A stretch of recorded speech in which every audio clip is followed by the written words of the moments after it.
Hey, howdy, everybody, and welcome back. Good evening and happy Monday. The beginning of a week is here, and I have returned, if ever so briefly.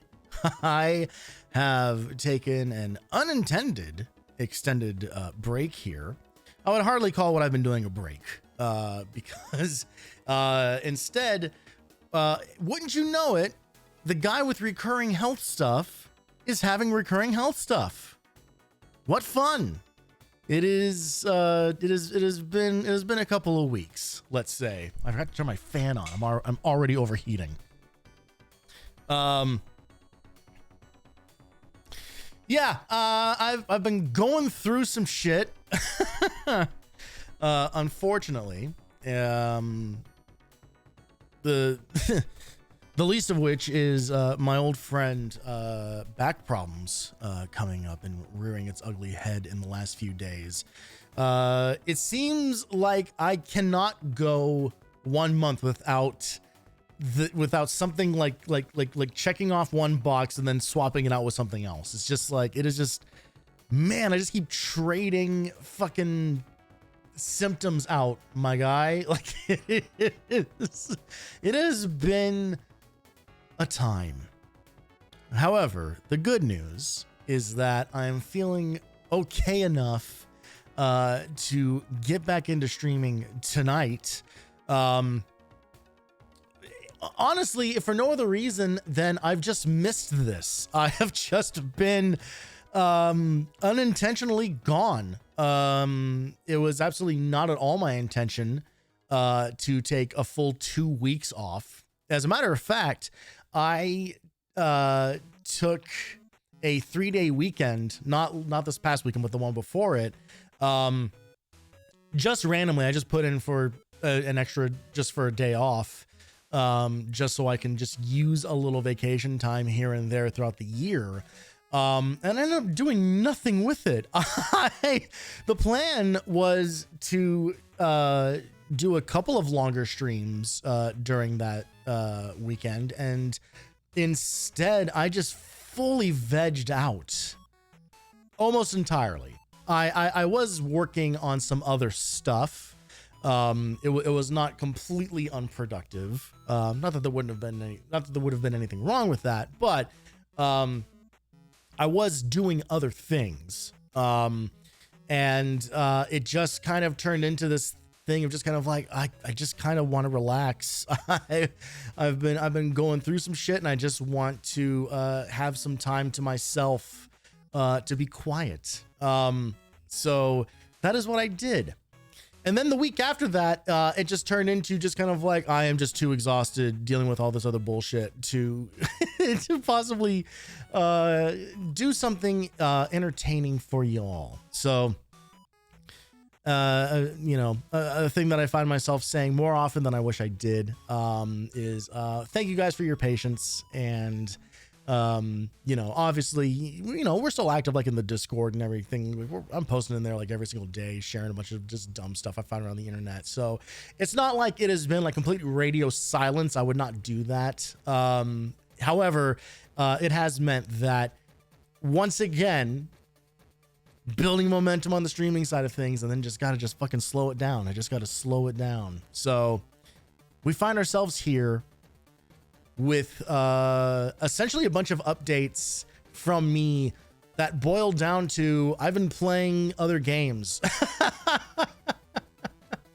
I've been bouncing through a number of things. For starters, and this may be a little surprising for me, coming from me personally, but it won't be surprising in the grand scheme of the current cultural zeitgeist that is gaming. I've been playing a lot of Pokopia or Pokopia or Pokapia or whatever the hell, Pokemon Crossing. I've been playing a bunch of that. It's funny. I mentioned last stream that I thought that I was going to fall off of it. And while I will say that I am not playing it nearly as like diligently or with as much of an eye for detail as I was before, I'm now kind of like hard grinding to the end. is essentially what's going on. Is I am just kind of mainlining the rest of the so-called important requests in that game, which serve as like the main story quests, to just kind of just get to the end of it. You get to a point in that game where you unlock a number of abilities that kind of trivialize a lot of the stuff that you were doing before. The biggest one, sorry, minor spoiler for an ability that you get, is the ability to suck up water or just liquids in general. And what's great about that is that it's fully broken. It is a completely broken ability, because unlike the like water splash that you get from the beginning of the game, which aggravatingly makes like will spray water in a T shape. I don't know why they picked T shape. It's the least useful shape for that ability to be in. It sucks. I actually hate the water splash, or the water gun, whatever the fuck they call it. Default pattern. Once you get the ability to suck up water sources, you can then just spit out an infinite amount of them. Like literally an infinite amount of them. You can just spawn water fucking everywhere. And it absolutely trivializes what used to be a very slow, very tedious process of running around, spraying water, moving half a step to the left, spraying more water, half a step to the left, spraying more water, you know, little by little, like watering plants and trees and shrubs and shit. Because then you can just run around, suck up a water source, and then just spit it out all over the place, and it creates like a 30 by 30 square by default. If you build it up, if you build like 1 or 2 blocks up and then spit it out, that then like multiplies, and you are just hydrating huge swaths of land. It's very efficient, and is kind of the part of the, it's the point. It is the point of the game in which kind of everything is sort of exposed for what it is, which is, you know, complete a series of check marks to raise the overall environment level, and then you can move on to the next thing. You know, like I wouldn't say that anything is particularly difficult or challenging in that game. Some of the individual Pokemon habitats that they want you to build are pretty involved, and I'm absolutely not going to see every single Pokemon in that game, kind of for that exact reason. Is like some of the stuff is like there's like 8 pieces that go into it, and they all need to be crafted and smelted and all this other kind of shit, and it's just like a time sink, right? The game already kind of gates your progress with a couple of time gates on like new constructions and things like that. But then also, like, you don't have the ability to yourself, like, you know, smelt iron bars or make glass, or even what's the other thing that you can do? I guess it's really just those things. Mixed concrete is another one. Like, you need a Pokemon to assist with that, and the rate of completion of those tasks is painfully slow, like extremely fucking slow. So you kind of wander around and plant more grass and hope that maybe another Pokemon shows up or whatever. And that's kind of the whole game, you know, and I have this problem like with things like with Minecraft and My Time in Portia and Sandrock, and like every one of these games, every one of these crafting games.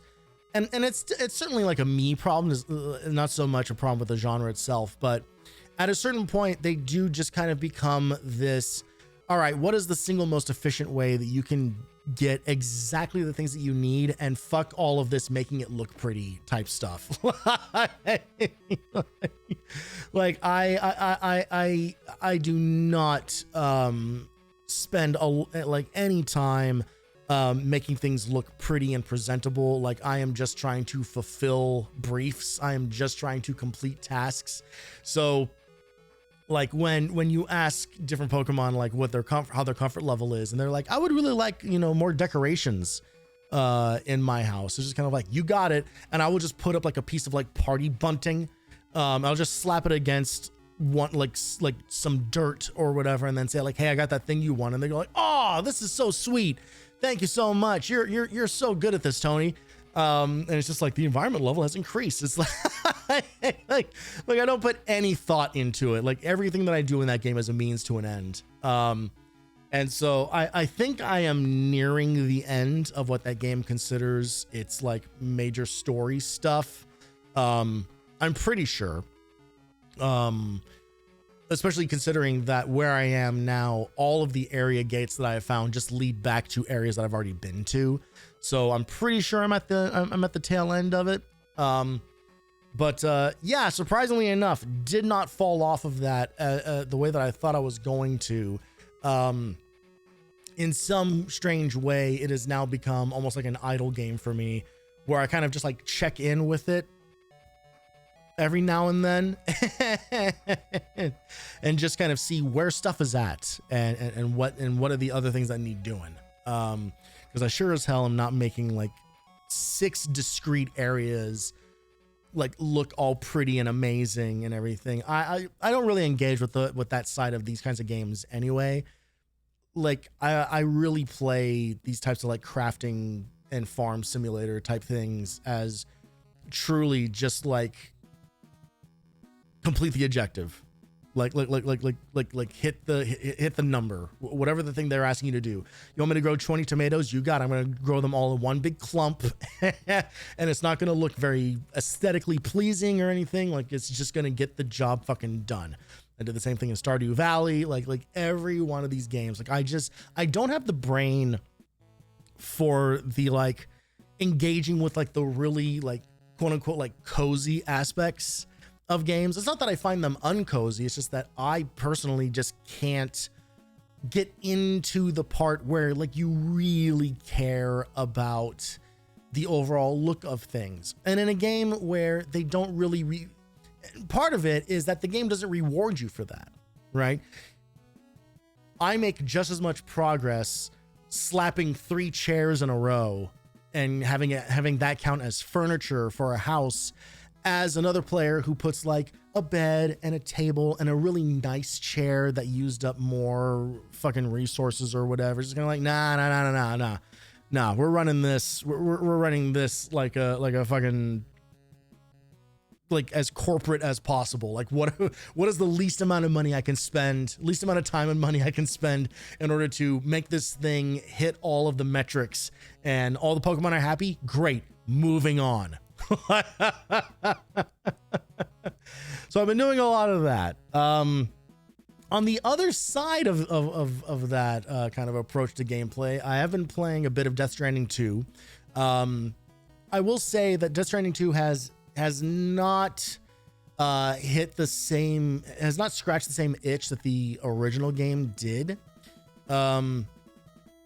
Even though it's funny because Death Stranding 2 is essentially exactly like Death Stranding 1. It just kicks off a whole lot faster. And in kind of a weird way, I feel like it almost works to the game's detriment a little bit. I read a thing that said that Kojima like specifically wanted the game to be faster and more action oriented, in response to players who did not really engage with the first one, and wanted more of an action game out of it. And that is kind of the point. Yeah, exactly. Like the point is the slow burn. And I will say that there is still definitely like a slow burn to it. When I say that it is faster than Death Stranding, I'm still speaking in Death Stranding terms. So it is not a breakneck, hyper sprint type of things. But yes, the spark is faster. Like you get into everything a lot quicker. There have been multiple points where I have had to use their what they call the corpus, which is their version of the encyclopedia, and they do a thing that I think I don't remember if the first game did this. A couple of games have done this, but like Final Fantasy 16 did this, where they did like the active lore system, where if a character said something to you in a cutscene, you would get like a pop-up that would let you like immediately look up the game's encyclopedia background information about that. I've had to do that for a couple of moments in that game because, surprise, surprise, I don't remember a ton of specific detail about the story of Death Stranding 1. I remember like the major overall beats of it, but there's a point kind of early on where they show you the faces of like 5 different characters, and I recognized 2 of them. And it was just kind of like, who the fuck is this other person? I don't even recognize this other like woman character in here. That's like, did she get introduced like super late in the first one or something? Did I just not really do a lot of her missions or whatever? Like, I just cannot figure out who this person is. So just kind of like, all right, well, I guess I'm just not going to engage with that option. All that being said, it is gorgeous. It plays really well. Surprise, surprise, the fucking, Metal Gear Solid 5 engine is still really fucking good. It feels really good to play games in that. Hey there, Pickle! It featured the most important lore of Ride with Norman Reedus. Yeah, I mean, you're still, cruising along with Mr. Walking Dead, who, boy, does he really phone it in. I have not seen anything from that guy outside of Walking Dead where he expresses any sort of major emotion. Just added to the like he's right up there with like Kiefer Sutherland, where it's just kind of like, what is Kojima's like weird obsession with some of these guys who just aren't great actors. They're just like, maybe that's not fair. Like they're fine actors, but they're not good video game actors. Like they just don't. And that can be entirely like a Kojima / whoever like the US like director for like the cutscene direction and stuff is. That's Kojima very much has that Kubrick and Tarantino problem kind of thing, where it's just like everybody knows like the director, but nobody knows like the names of the people who actually make his games, which is a problem, and I should fix that by actually learning who these other people are. But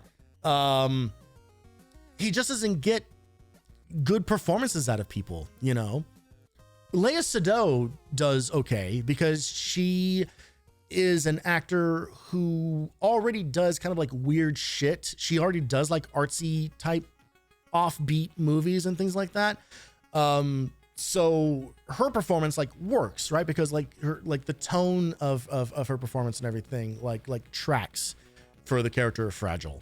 And then, some of the other performances are totally fine, it's just, so what I will say is that with where the story kind of launches from in Death Stranding 2, because it kind of starts with sort of like an in media res prologue, and then the thing happens right after. Honestly, it was around like 4 hours of gameplay, when it was kind of like, okay, and now here's the reason that this game is happening. Kind of a thing, which is a surprisingly long amount of time for a game to kind of like take to introduce its primary conflict. But in this case, it works, I think, because you are already going into it prepared for the gameplay to be like a slower, more methodical type of experience. What I will say is the inciting incident that kicks the whole thing off is pretty intense. And, Kojima's has never been afraid to explore some kind of like potentially, like dark themes and, or even just basic like plot events And while I wouldn't say that this is like the darkest he's ever gone kind of a thing, it is a thing that's kind of like, okay, this is an impactful thing. This is like a meaningful thing that happens. And Norman Reedus is just not up to the task of reacting to it properly. Like, everything is so understated. Everything is so understated. And I have to imagine there's got to be some level of who actually did like the acting in these things, because this happens because every game is kind of a little bit different in their approach to it. You know, like some games have people, you know, like a Nolan North or a Troy Baker or, you know, like those types, or forgive me, I do not know her name, but like the actress who, you know, who does like the Hellblade games, where the actual actor who is portraying the character in the game is also the motion capture actor, right? Like they do like a full performance capture specifically of that person, right? And in those cases, things usually match really well and you get really strong performances out of people. But there are other times when it's like this person was scanned in digitally and then offered their voice performance, but then someone else did their motion capture, right? Like someone else did their actual motion capture performance. And I'm guessing that I'm thinking that there's probably like a split down the middle of how it worked for this game. Because there are some characters who are, you know, fairly well animated and are kind of like moving around and doing stuff. And then there are other characters like fucking Norman Reedus's character, you know, Sam, who just kind of stands in place and doesn't even really emote with his face that much. Like it's really strange. It's really, really strange for a game that is supposed to be all about like connection and the importance of, you know, like relationships and holding on to societal, whatever societal norms we can hold on to in the face of like huge apocalyptic events. You can't relate to the main guy because he's such a blank slate that it crosses over into that boundary of just kind of like, well, I don't know what the hell to put on this guy now, because that's the thing is like a lot of protagonists, and especially white male protagonists in a lot of media, are meant to be kind of like a cipher for the audience, right? You are meant to kind of like put yourself in that character's shoes, in order to kind of like put yourself in the headspace of, well, how would I respond to this? And how would I react to this kind of situation? And man, I would love to be like the hero that kind of goes with that. And in order to have a character like that, you have to not give them so much personality that they become a fully fleshed out character, right? You need to, Link, you know. It's a very easy thing to do in video games when you have like silent protagonists and stuff like that, you know. Like anyone can see themselves as Gordon Freeman. Anyone can see themselves as Link. But even in more popular media, you know, like characters like Han Solo and Luke Skywalker and Princess Leia, like they're not particularly like fleshed out characters, right? You know, not until you get like later on in the series and everything. And then, you know, just imagine I picked a better example where things don't go completely off the fucking rails anytime somebody else tries to touch anything with those characters. But they're archetypes, right? You know, Luke Skywalker is just kind of like this nobody farm boy who kind of gets to become the hero later. You know, Han Solo is this kind of like doesn't care about nothing, anti-hero with a heart of gold type of thing. You know, like Princess Leia is just kind of diplomat but tough girl type thing. You know, they are archetypes, right? They are not really their own human beings with a lot of specific wants and needs. You know, like it is very easy to slot your own personal experiences and attitudes into those characters to better relate to them, right? However, they do shockingly, even though it has nothing to do with George Lucas himself, they still turn in like good performances, right? Good enough to carry those stories. So they still need to be active enough of characters. They still need to be, animated enough of people so that they're still engaging, so that you can see yourself even better, like in their experiences.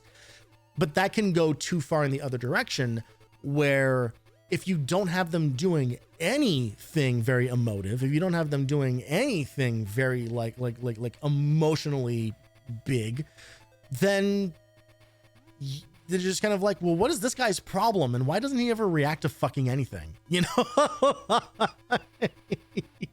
Like, why is it that, this really awful thing happened and no one, like, shouldn't you be like screaming and crying right now at this? Like that's the thing, is like, when you start imagining, it's one thing to imagine yourself in a character's shoes and how you would respond to it. It's another thing when you are saying, well, why isn't he doing any of that?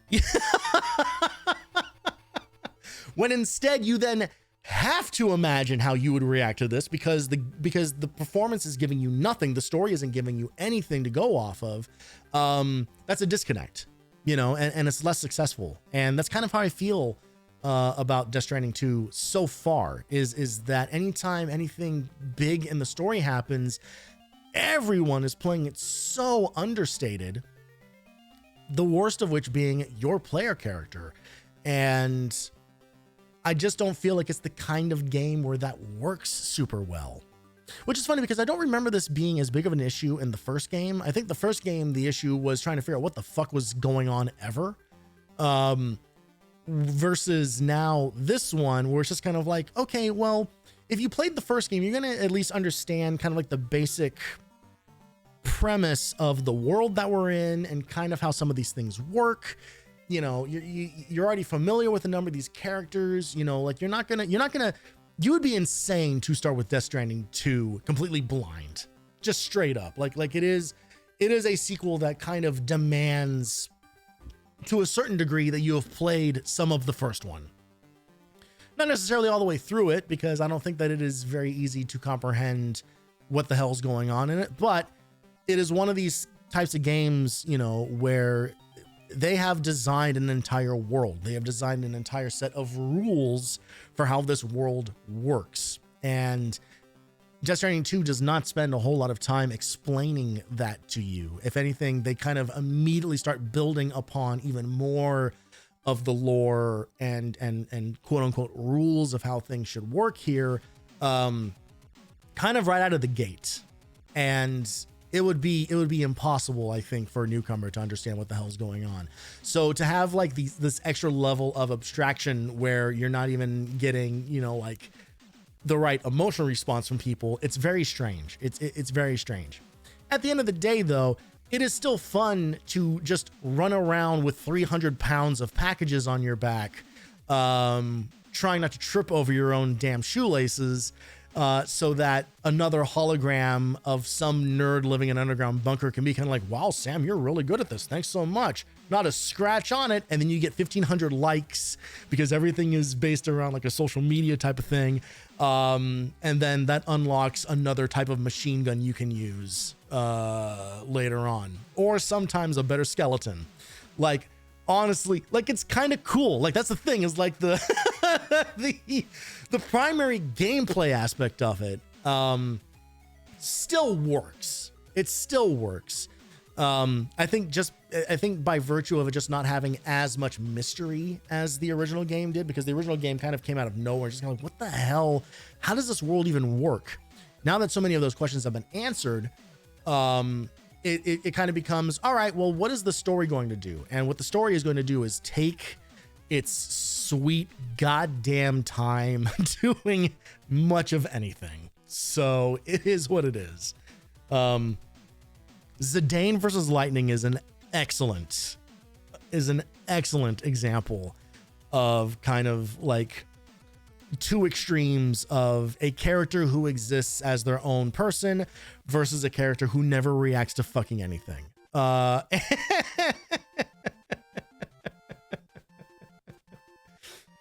You know, obviously, and there is not enough time for me to go into yet another fucking thing about Final Fantasy 13, but 13's characters all suffer from internal monologue syndrome, right? Where no one ever says anything out loud, right? Like no one ever emotes anything outwardly. They only ever just like turn away from the camera, and I don't even remember if they actually do this, you know, but they might as well do that kind of anime, just kind of like, oh, I can't believe that he said that. Oh, well, I'll show him. They're all gonna see. I'm not gonna let them get away with this. You know, like they might as well be doing that like Death Note bullshit. I genuinely don't remember if they go that far with it. But characters just don't say anything out loud to each other. They internalize fucking everything. Zidane, on the other hand, kind of every character in 9, for what I have played of it, they are full characters. You are not, Zidane is not an audience analog by any stretch of the imagination. He is wacky monkey pirate kid, you know, having fun and goofing around and, you know, just being all swashbuckly and whatnot. You know, having a really fucking unfortunate moment where he, you know, sexually assaults one of the other characters, just having a good old time.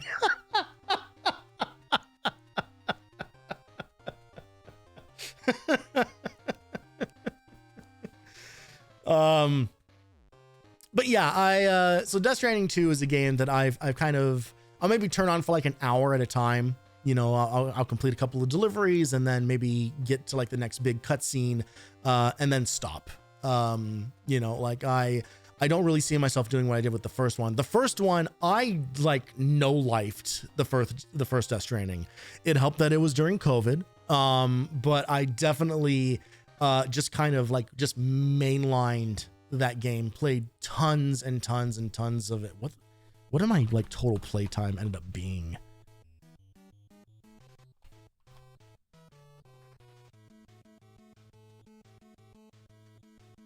Let's see. Like 59 hours in that game, which honestly is actually a little bit lower than I would have expected. You're gonna have a lot more time for games coming up. Yeah, you are. Now we just got to see if we can just get you, you know, get you equipped with something where you could actually get through a game.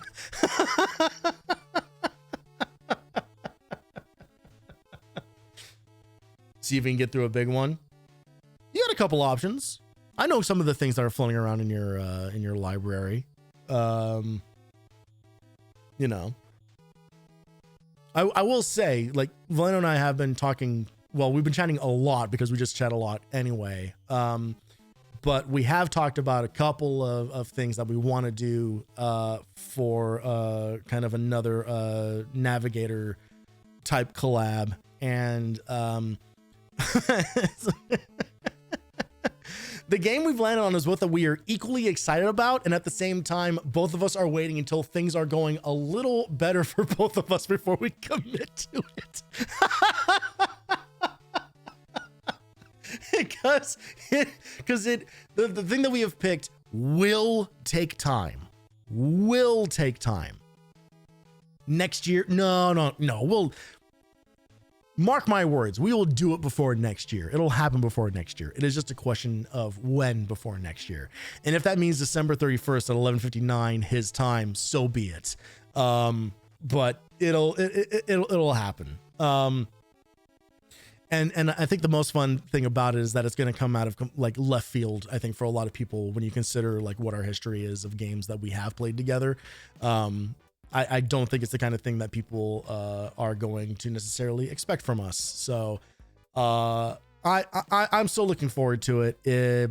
But as we were talking about it, it was just kind of like, well, we are going into April. And that means May is just right around the corner, and we have already made the plans out for what May is going to be. and I've already said it on stream before, you know, like we're going to do command mission, after I finish Mega Man on my end of things. The plan is for us to do command mission over on his channel, because there's no way I'm going to play that fucking game. So that's kind of already like in the books, right? So with the thing that we want to do next, or the thing that we've been discussing, it's kind of like, well, does this now work if we try to like force this thing to completion? And I don't know that the answer to that is yes, because it is a long game. We shall see. We shall see. On the subject of Mega Man, which always happens in here, I think the thing that I've been spending the most time on, like actually spending the most time on, is a randomizer for Mega Man X1 through 3. Hey Kaz, how's it going? Hope you're doing all right. Thank you for taking a break from all your boomer shooters to come hang out. Every time I scan who's live, it's just kind of like, oh, there's Kaz with another with another twitchy hit scan shooter. I've been playing the absolute hell out of this Mega Man X1 through 3 randomizer. It is a fucking blast. Oh my god. I am now fully just in my randomizer arc. I think that's where I'm at in my life. Is I've hit this point where new games just don't do it for me anymore, but my old games don't really hit the same way either. How do I fix this? By making the old games feel new, by changing fucking everything about how they usually work. I did it with the Wind Waker. I was doing Wind Waker randomizers for like damn close to like a year, I think. I have immediately gotten hooked on this Mega Man X randomizer now, which essentially what it does is it takes X1, 2, and 3, or any combination of those. You can actually set it to do kind of whatever version of this, however complicated you want it to be. And it can randomize all sorts of shit for it. Namely, kind of like the big thing is what items you unlock where, right? So you can fight against, you know, like Overdrive Ostrich or whatever from, I think he's in 2, but then you might get one of the boss weapons from 3 and the arm parts from 1, you know, and then a bunch of other ones are just kind of like scattered around the level. So where usually there would be like a health pickup is now instead one of the Sigma keys, and you collect Sigma keys to unlock the various Sigma stages rather than boss order completion. The Sigma stages are now potentially available from the beginning of the game. And the whole thing works through BizHawk, which is the emulator that is used for like tool assisted speedruns. Because this uses a script that kind of like runs all this stuff in the background, right? So you can switch between the 3 games on the fly, and it uses save states, but it's really cool because like it syncs the save states across all 3 games simultaneously. So there is like there's an in-game tracker that admittedly took me a while to figure out how to read, because basically you get to the stage select screen and there's just 500 fucking UI elements everywhere. It's just kind of like, what does any of this mean? And you figure it out eventually. But that updates like as you move from game to game, without needing to do any other setup. It's crazy simple to get going. There's the learning curve is just like the initial setup of it. But once you get the thing to run once, then it's just kind of like, all right, well, I'm just going to fucking randomize stuff all the time now. Kind of the only downside is the whole thing is programmed in Japanese. So there's enough of the UI for this thing that you download for the executable that it runs off of that is in English. But there's also just as much of it that is in Japanese, and I don't read Japanese. And so you kind of, and that means that some of the other stuff is kind of, I think it's all like machine translated. So it's kind of, all right, I think I know what they mean when they say like X4 style dash jump. I'm going to leave that box checked. It feels good in the game, so I imagine it's fine. But not only will it randomize so you can kind of set a bunch of parameters. And that's the thing, is that it's not as easy to set a bunch of parameters. There's basically like recommended, some other option, and then like full are kind of like your three like primary options. Recommended keeps a lot of the vanilla stuff intact, but then will just change kind of like what things you unlock by beating the bosses, right? If you go into full, that changes fucking everything, including enemy placements. So you'll go into a stage and they'll just be random fucking enemies from different stages in completely random spots, that just don't mix. Like it's great, like running around a stage, and then like one of the mine carts from Armored Armadillo's stage, like is just sitting in the middle of the field, and you jump on it and kind of nothing happens because there's no slopes or whatever. So you get a lot of funky moments like that, but it'll just start you without the Mega Buster. Like you just don't have like the basic ability to fire in that game. I think it is set up so that you are guaranteed to start with at least one of the boss weapons in one of the 3 games. So you're not completely defenseless. But it's very interesting playing that game essentially as if you're doing like a pacifist run, and then as you play through the other stages, as you unlock other stages and unlock other abilities, some of the items you're collecting is literally just the ability to just shoot the regular Buster Shot. But then it also changes like the rate of fire for the Buster Shot. So you start off being able to shoot like one shot like every like 3 seconds or whatever. Like it is painfully slow. And then that gets completely like over the top to the point where like they break like what would usually be like a shot limit, where you're just like machine gun firing. Like you can just like shoot basically as fast as you can press the button. It also adds like Borderlands style damage numbers to everything, which is really, really important because the randomizer also randomizes the damage, not only the damage that each weapon does, but the weapon resistances for every single enemy, not just bosses. So every enemy in the game will suddenly take maybe like 1 point of damage from a regular Buster Shot, but might take 10 damage from Storm Eagle's like spinny wind attack. And that includes all the bosses, all the what are they in the Mavericks or Robot Masters? I forget what they fucking call. I know they're Mavericks in 4. I don't remember what they call them in the other ones.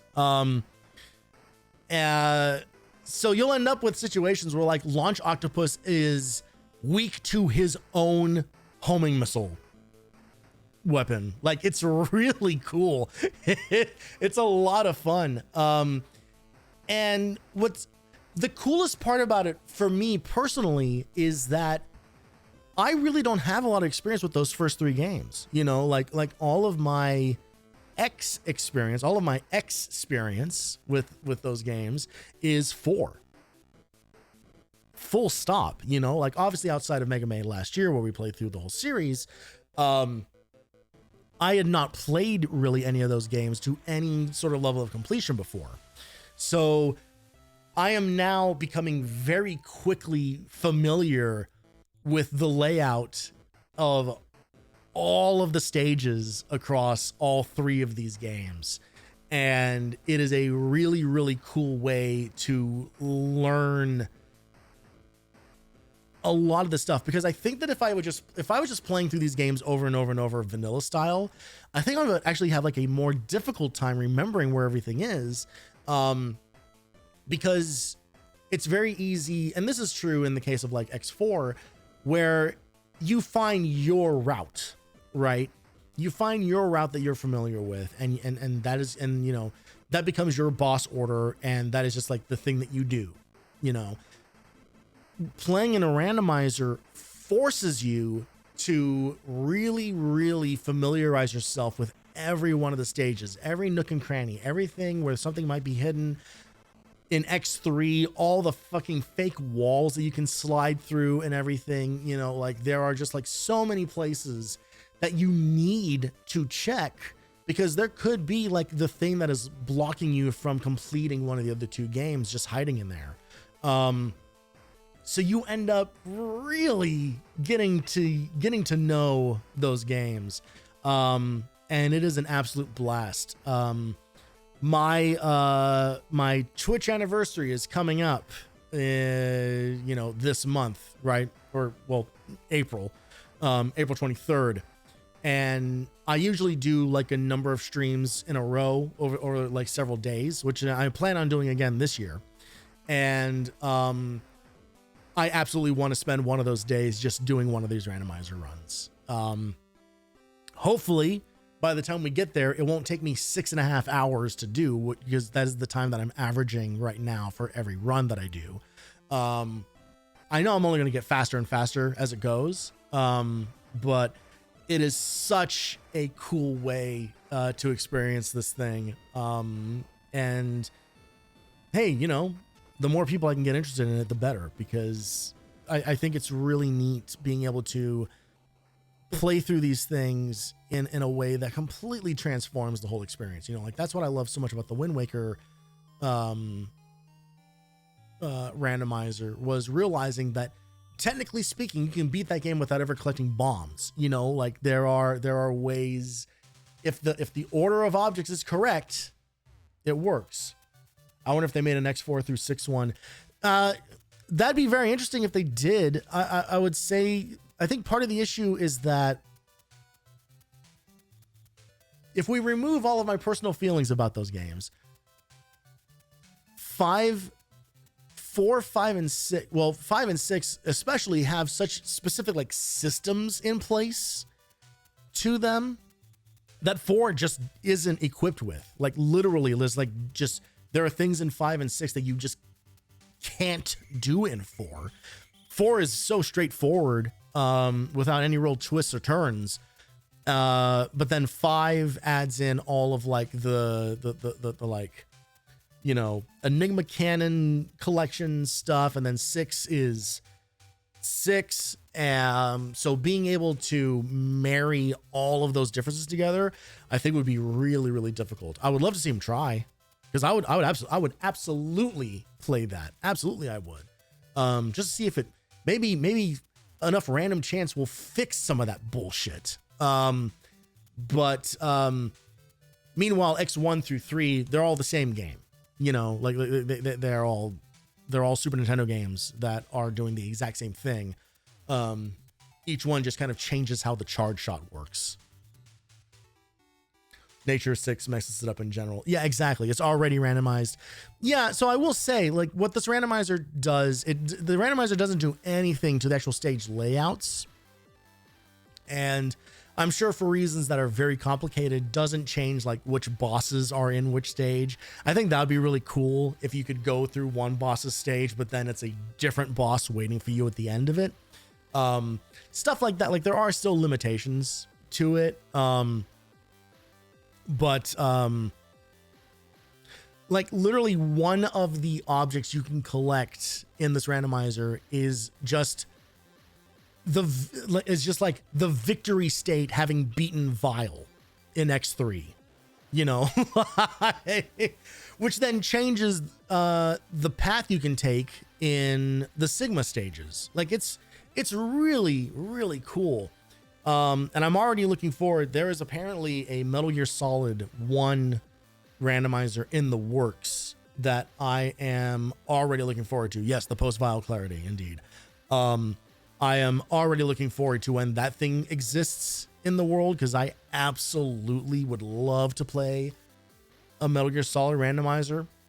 I think the idea of playing through that game, it depends on what stuff gets randomized, but like having to play through that game with like certain weapons and things that you would not really have a reason to engage with otherwise, I think would make for a really interesting experience.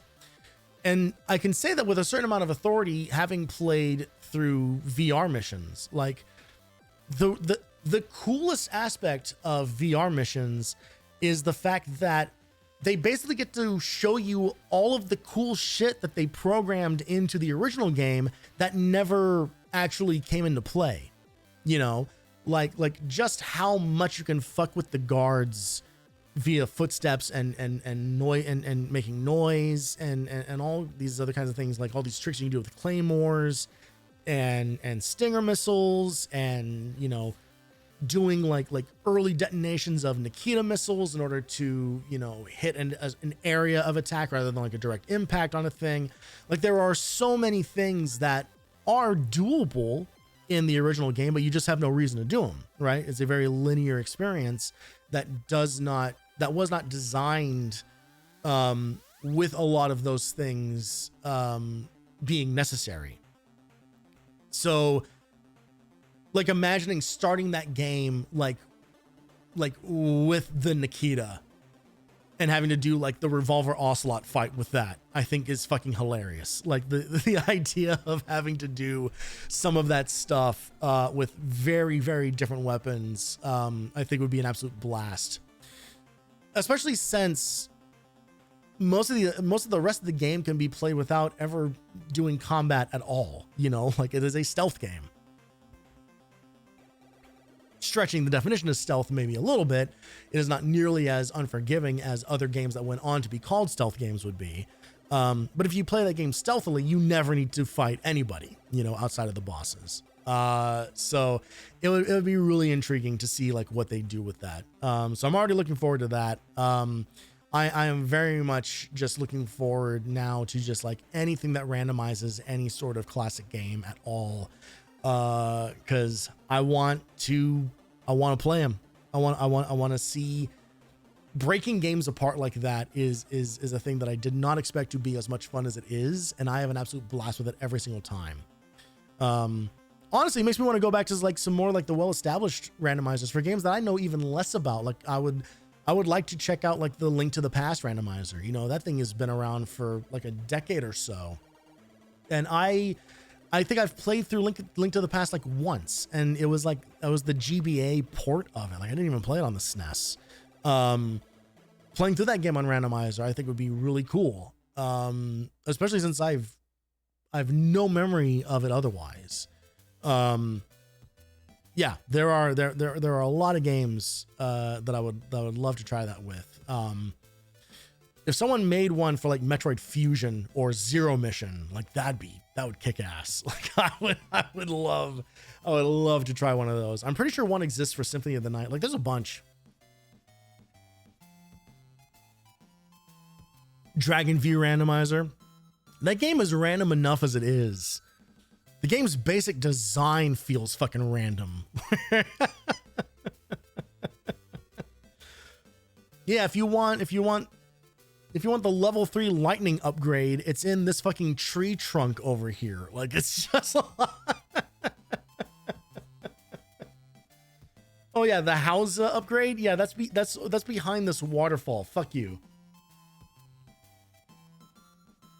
Upgrade hunting would be absolute hell. If they moved stuff. That's the thing, is like as long as everything was being swapped positions 1-to-1, you could still play the game normally, as it were, just you might have to do it in a different order, you know. If they made it so that items could just end up just goddamn anywhere, like just like randomly scattered in one of the fucking dungeons or whatever, No, done. I actually wonder if that'll be one you go back and play on your own. I have revisited it. Obviously not in any like in its fullness. It wasn't all that long ago where I kind of started messing around with it a little bit. I think mostly as kind of like a test for myself, just kind of be like, did I really enjoy this? Or was it just because we were doing a collab together? While I would say that there's probably very little chance of me ever going and playing through that game in its entirety, because of, and honestly, it's mostly because of the kind of like very like esoteric nature of that game, right? It's the same reason why I don't really ever want to revisit like the original Legend of Zelda. Is just kind of like, all right, here's this open world you can fucking wander around, but there's actually only one thing that you are supposed to do at any given time. And I think Dragon View, to its credit, does a fairly good job of giving you those hints and directions on where you should do stuff, but there's still a lot of just kind of, you know, wander around. And like, I still remember trying to figure out where to play that fucking horn in order to make the like temple appear, and we had to be standing in like exactly the right place for it and everything. Like there's too many moments like that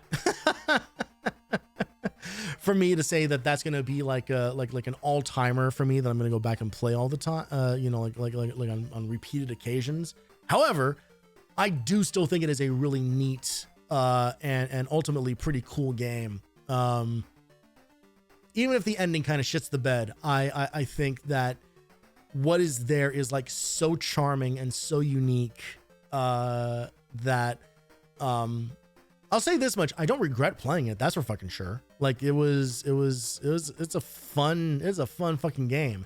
It just comes with a little bit of baggage, which is true of so many games.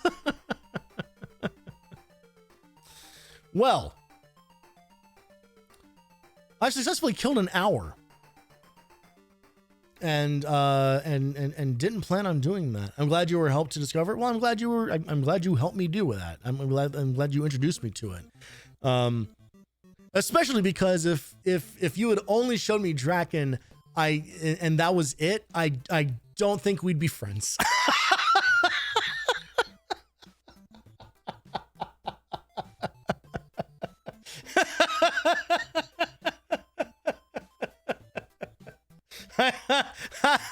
I think that would have cut our collab history a lot shorter.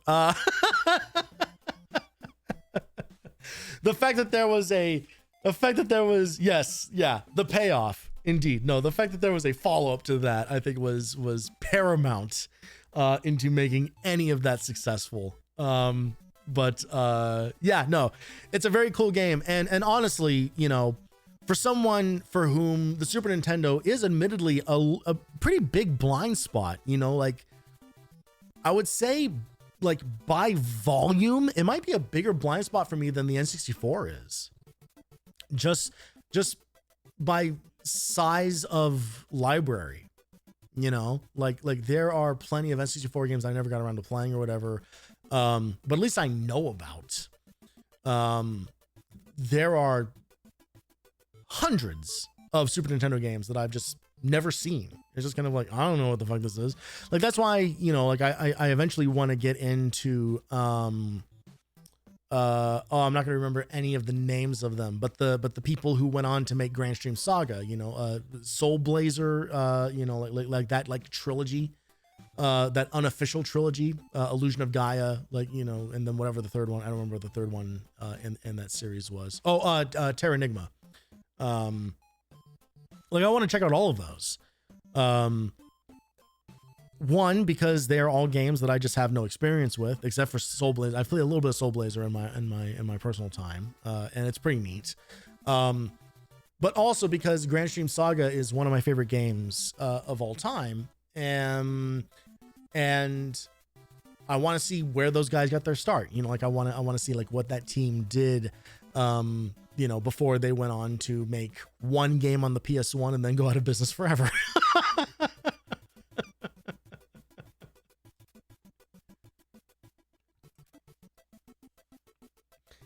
Hey, speaking of seeing where people got their start and what things came before so many other things and where people ended up, demo discs, they're back and we're doing them again. We are back here once more, diving back in to the PlayStation Underground, which is, I have to stop talking. I got so used to calling it the PlayStation Underground, and it hasn't been that now for a couple months, you know, in the timeline. It is now the official PlayStation magazine. And we are going to pick up exactly where we left off, continuing our journey through the years, or through the issues rather, of every one of these demo discs. I guess to put an actual timestamp on this video, the website from which I gather these goes offline tomorrow. Tomorrow's the last day. And you know, so 07s for the Mariant collection and the massive repository that it was. The good news is that, as from what I can tell from the Discord server that I'm in, or rather the pair of Discord servers that I'm in, the community effort has been successful in securing the entirety of that website, and people are working on getting that stuff put somewhere. It's going to take time and people are still working on it, but the good news is that it's all been saved. Everything is safe and secure. It's just a matter now of you know, centralizing all of it somewhere, if not multiple somewheres. So shout out to the game preservation community, you know, like other nerds like me who are even more dedicated to the craft of just making sure that this shit survives. People have sacrificed a lot of hard drive space and a lot of internet bandwidth to make this thing happen. And it's very heartening to see a group of folks just like come together, just like protect some of this stuff. So little by little, these things will be made available. Everyone can get back to happily pirating their software.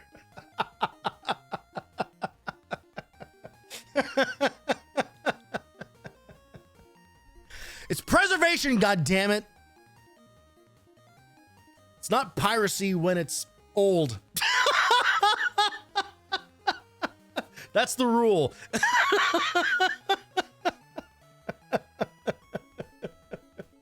Whatever. It's such a fucking nebulous gray area, and ultimately, who gives a shit?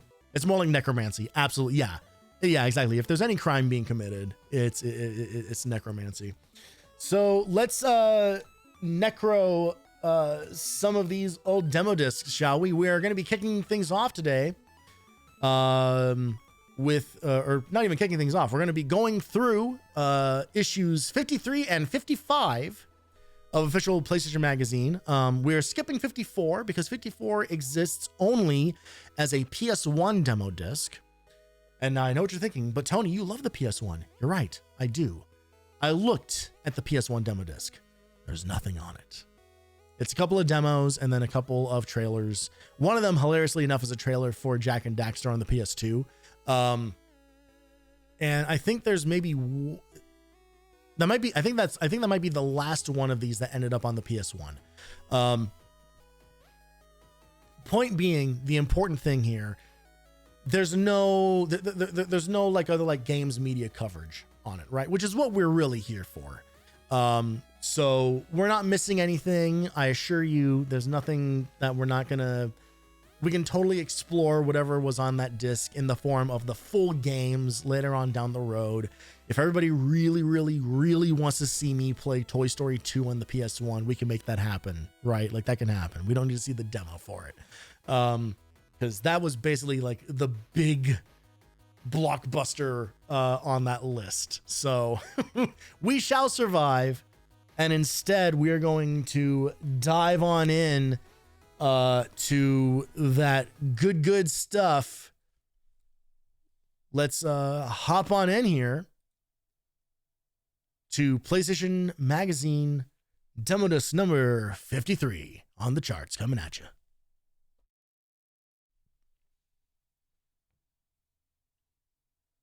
What up, Bar Quartz? Indeed, it is demo time. And I will tell you, I previewed what's on this disc, and I am very excited for this one. Hey there, welcome to Casa de Maggie. Hi, Maggie. I kill some time doing what I do best. I sort of forgot you were coming over, or I would have cleaned up. Oh well, you're probably wondering what we've got. Don't apologize. There's a reason this camera never First, we went moves. to Electronic Arts in Vancouver to see how SSX Tricky was coming along. After watching this segment, be sure and check out the demo in the vault. Then we asked the producer of Hot Shots Golf to show us what it takes to make a US version of a Japanese game. If you ever wanted to be a musician, but you're lacking a lot of money and a lot of fucking hope. then the PlayStation 2 could be your instrument of choice. So killer, dude. Check out Fuck yeah! those musical chops you never knew you Okay, we're gonna had. get a look at Frequency. We're gonna look at Rock Band before it was Rock Band. And then also this. And then also this fucking game is on here. The team at Square gave us a sneak peek at Final Fantasy X. So I hope you all are fucking excited. Well, I've got a few more I'm demos not. to try in the vault, so I hope you're letting yourselves out. Happy gaming, and I'll see you next issue. Okay, good. They didn't spoil the really important thing that's on here. All right. So we got the vault, we got the download station, we got some behind the scenes stuff. The behind the scenes stuff again is like Hot Shots Golf, which is kind of a cool thing to be on one of these discs. I'm really looking forward to seeing what this Frequency feature is all about. The cool moves are back, baby. But here's the most important thing. We need to talk to celebrity gamer Wayne Brady about what he's excited about with the future of the PlayStation brand of products.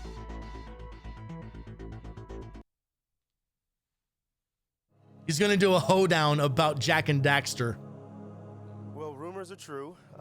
This whole acting thing and getting your own TV show, this is merely to supply me with the money for my video game Jones. Why is the music so dramatic for this? This is the funny singing man from Whose Line Is It Anyway? What is with this and Sonic sequence keyboard soundscape? Okay, there we go. Okay. Pickle, thanks for the gift sub to Wayne Brady. I'm not like, oh, I like Miss Pac-Man. No. Slam it, shoot it, power up, kill. Twisted Metal Black, kicks all kinds of butt. Dark Angel, dope. Motor Mayhem, Unreal Tournament. Dark Angel's not dope. What the fuck are you talking about? Okay, he's just making shit up. I would love to be, like 7 foot tall. I'm able to turn invisible with a cloaking device. I've got guns and a shotgun or something on my arm. That'd be Look so at this NBA fucking Street, editing. that is my This game kicks right now. ass. I would so dig being a video game voice. All right, and now the aggro crag. Player 1, victory. So if anyone's watching and you want me on your video game, hook a brother up. Call me. I just pimped myself out. Stop, Wayne. Shut up, girl. I mean, it's a horrible choice. It's like, tell me that I can't eat. But Oh, wow. So, okay, so we already had the Wayne Brady Just show give me a happening at burger this point. And let's call it a day. Come on, Shaq. Show him. Fake out, alley-oop super combo. I'm a huge geek. I've got nice clothes because of the show, but I'm a huge geek. I crown myself winner of the game. Thank you for playing, buddy. Watch the Wayne Brady show. Wow, that was the whole thing, huh? I forget the name of the guy that he was on the couch there with, but he's another improviser that he still does stuff with today. That sure told us a lot. Yeah, I mean, Jesus. Watch the Wayne Brady show. Deuces. Yeah, like he did.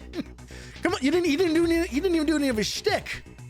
Actually, what's funny is that him getting the Wayne Brady show was kind of his attempt to get out of some of like the not typecasting, but I guess like pigeonholing that he found himself in on Whose Line. Whereas his show was kind of like his attempt to show that he was a more well-rounded performer than what Whose Line necessarily like allowed him to do. Not that he was bad on he was amazing on Whose Line. Whose Line is an extremely important show to me. I kind of don't exist as the person I am today without Whose Line is in any way. But his show was it was sketch comedy, it was musical numbers. Those are kind of like the two like big things. I don't really remember if there was much to it beyond that. I think he would do like some crowd work type stuff. Mostly for like interstitials. It was mostly like lead-ins and outros and things like that. Like nothing too crazy. And I think that he still occasionally would still do like some improvised singing stuff based on suggestions. But that show, I will tell you, there is one thing that I remember from the show specifically, and it was some sort of Michael Jackson parody. He went on to host Let's Make a Deal. Yeah. Is that still happening? Is that show still on? I didn't realize. If that's still on, that's kind of wild.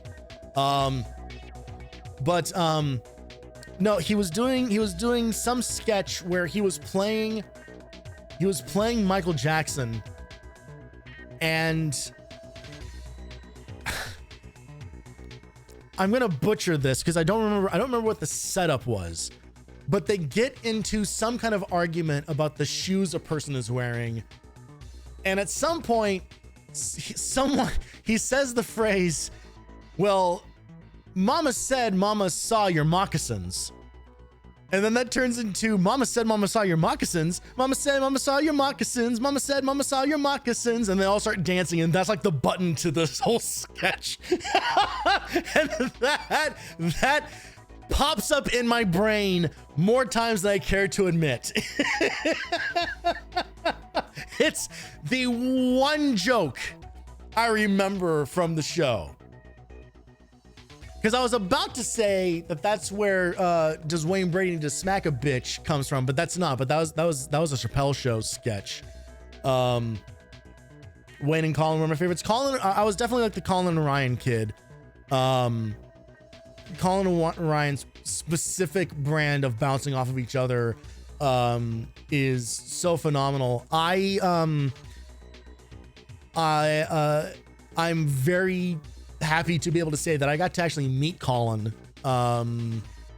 This was now, when was this? This was like, I think like 2013 or something. I went to an improv festival in Vancouver. It's my one and only time I've ever been out of the country.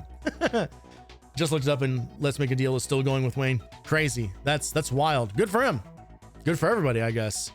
Yeah, went to this improv festival in Vancouver where this is okay. I'm gonna be dropping like a number of. This is like my one and only name drop story that I get to tell. The whole thing was fucking wild. So my troupe, Happy Hour, we went to Vancouver for what we thought was just gonna be kind of like a typical kind of improv festival type thing.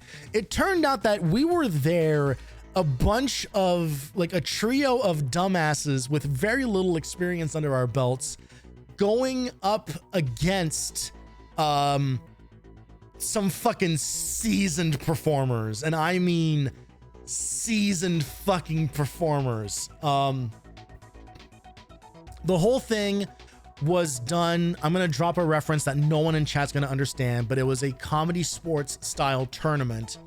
What that means is that two teams would go up against each other at every show. Each team would do a game, just the three. So these three would do a game, then these three would do a game. And then by round of applause, the audience would vote for who they liked better. And then at the end of that night, at the end of the show, whoever scored the most points with the audience then went on to like the next round, which would then be another show. This went on for a week.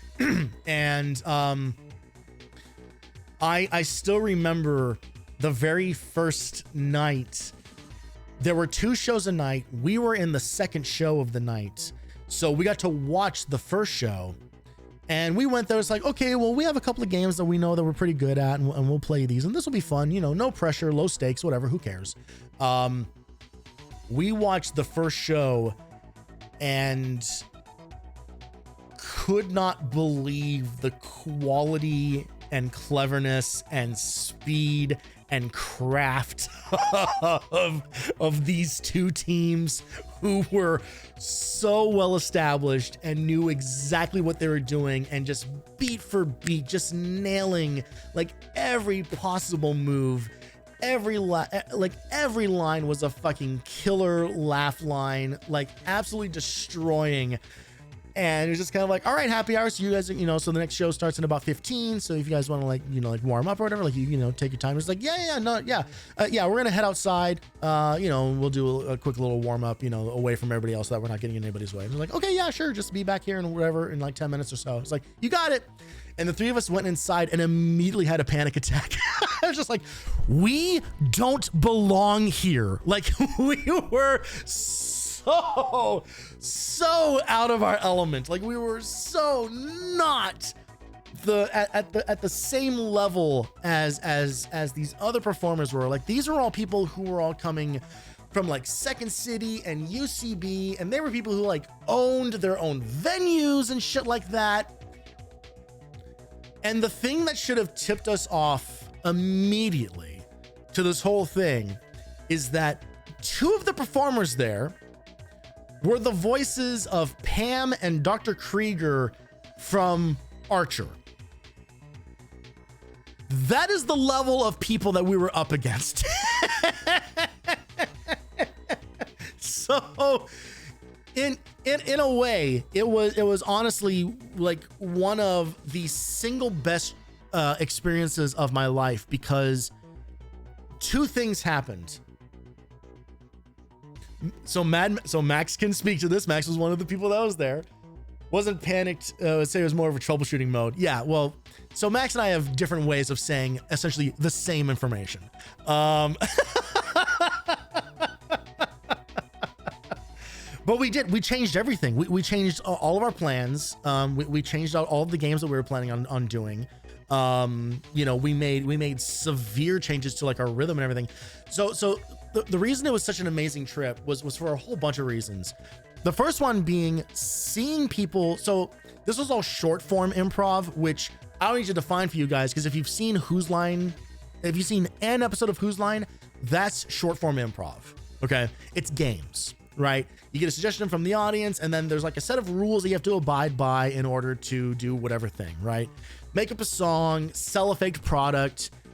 You can talk, but your scene partner can only make sound effects. You know, it's like that kind of stuff. Those are short. That's short form improv. But we got to watch people treat short form improv as if they were doing long form improv, just with weird rules applied to it, right? Long form improv is when you get like one suggestion at the beginning, and then you do like anywhere from 20 to 50 minutes of just pure improv, like individual scenes. Sometimes you do a mono scene, you know, like there's all, basically you are telling like a story. You are basically making up a play. Please describe Beard's Ballet. No.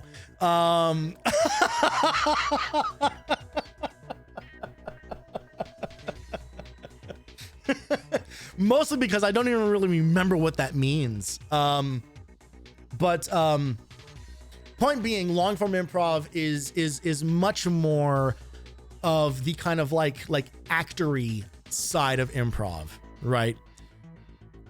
There are various attitudes about short form versus long form and everything. And the thing that was really beautiful about this trip was it kind of broke me of that attitude of short form versus long form, and realized, oh, everyone back home who thinks that short form needs to be dumb and goofy and long form needs to be super serious, they're all fucking wrong.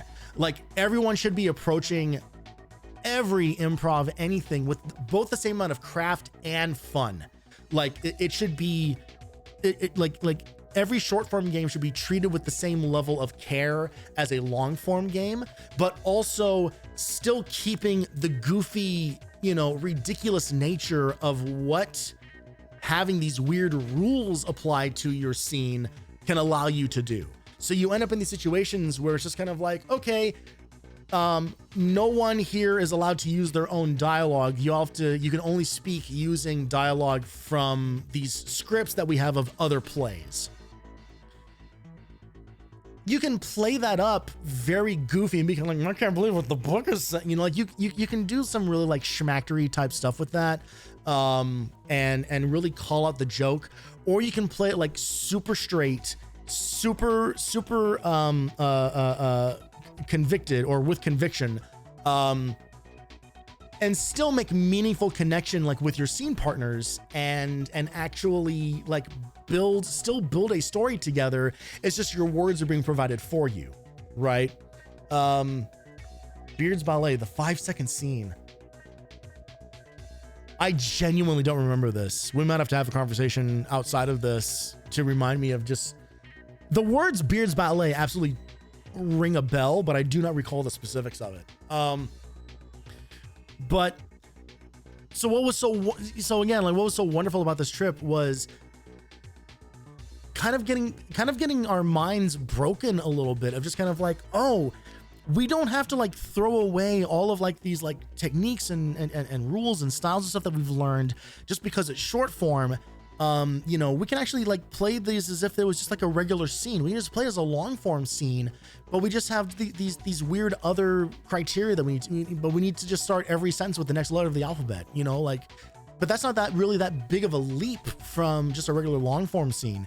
And the two most exciting things from this whole trip were I got to do a scene with the actors who play Pam and Dr. Krieger, Amber Nash and I never remember, Max, if you remember, or if anyone in chat remembers, Lucky Yates, thank you. Getting to do a scene, getting to do improv alongside Amber Nash and Lucky Yates was a thing that I didn't even know that I wanted. And was such an honor. It was like such a privilege. And then to culminate in all of that, on the very last night of the tournament, Colin Mockery showed up because it turns out that the theater that this was happening at was one of the places where he got his start. And so I got to completely fangirl out over him, like full simp mode of being able to like shake his hand and tell him how important Whose Line was to me, and how much it meant to see these guys just having so much fun and discovering like an entire world of opportunity and performance that I never would have considered otherwise.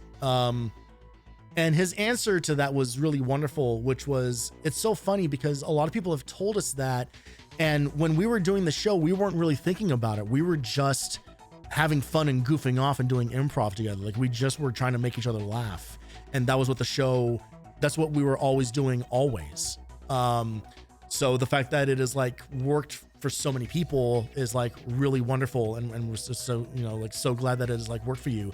And I was just kind of like, I'm really glad to hear that. I'm so glad that we both get something out of this. And then I left him the fuck alone. Like I got out of there before I like fully embarrassed myself, but like I was like holding back tears. Like I was so overjoyed at that experience. And that whole trip, I have done hundreds of improv shows in my life. Those moments from those specific shows, which was now like 13, 14 years ago, are still crystal clear in my head. So many moments from that trip, just so many wonderful, wonderful new experiences. there's no replacing that. It's I cannot speak nearly enough as to like how important that whole thing was, but not the beard ballet. The next time we get together, I'm literally going to ask you about it so you can explain it to me, and I guarantee you I'm going to remember fucking everything. I just don't remember it now.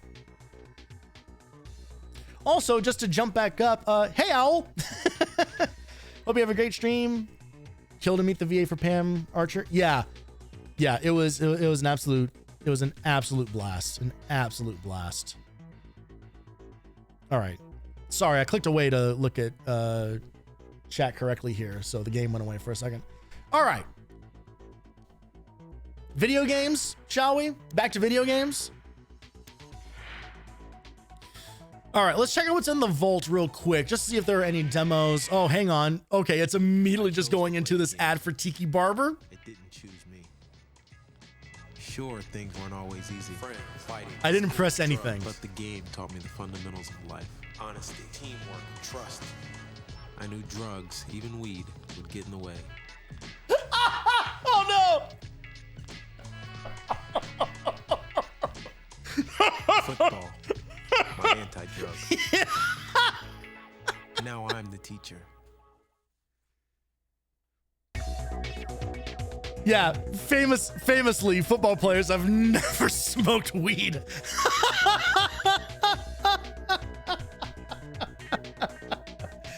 That's, man, what a time capsule. Literally, I opened this menu and it just immediately started playing that video automatically. That could be something with the emulation, or it could be just how this game was programmed. Just like, hey, if we're gonna release this disc, you have to put an anti-drug PSA in there. I forgot about the whole like literal like my anti-drug that was a whole line of commercials. That was like a whole thing. That was an entire, I think that was like a spin-off from the Dare program. All right, so we got stuff on here for Grandia 2, Jade Cocoon 2, Okage Shadow King, Dynasty Warriors 3, SSX Tricky, Final Fantasy X, a really bad Crash Bandicoot game. All right, Time Splitters 2, Thunderstrike Operation Phoenix. What the fuck is this game? OG Half-Life, Batman Vengeance, Bleh. Tony Hawk's Pro Skater 3, Splashdown. There's a lot of demos on this, especially if you're into JRPGs, which I'm not. But I do want to see what the hell Thunderstrike Operation Phoenix is. Oh God, there's so much text on the screen. Okay, machine gun, secondary weapon, move camera in relation to chopper. Oh, let's just get, this is gonna be a fucking nightmare. Dare was the coolest way to learn about drugs. It was, I've said on this channel before, it worked on me. It worked on me. I was scared to death.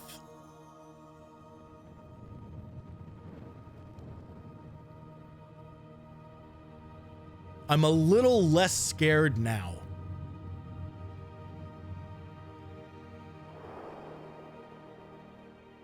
But basically just on weed. Like everything else beyond that terrifies me.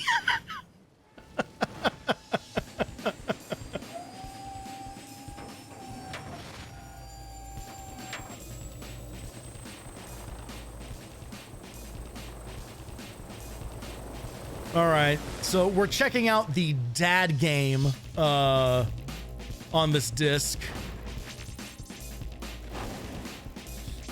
Your dad, who may be slightly familiar with, always worked as an anti-drug counselor, so that was kind of built in for me. Haven't done a single thing ever, not planning to. Fair enough. That's totally fair. Yeah, believe me, I'm not here to extol any virtue or whatever. Like I didn't drink until I was 21, and I didn't touch anything else until literally like 3 years ago. So I I am absolutely like not the guy to be kind of like, no, you should really get into stuff. Like, nah, you'll be fine. You'll be fine. Don't do anything. Ultimately, don't do anything that you don't want to do. Okay. Right away, up and down are inverted on the right stick. Oh my God. Okay. All right. Well, we have one of the viruses from Dr. Mario on our fucking, like our keychain rear view mirror thing that I don't think helicopters have. We are immediately getting locked on to what the fuck is even happening. I have 23 seconds to figure out what the hell I'm doing.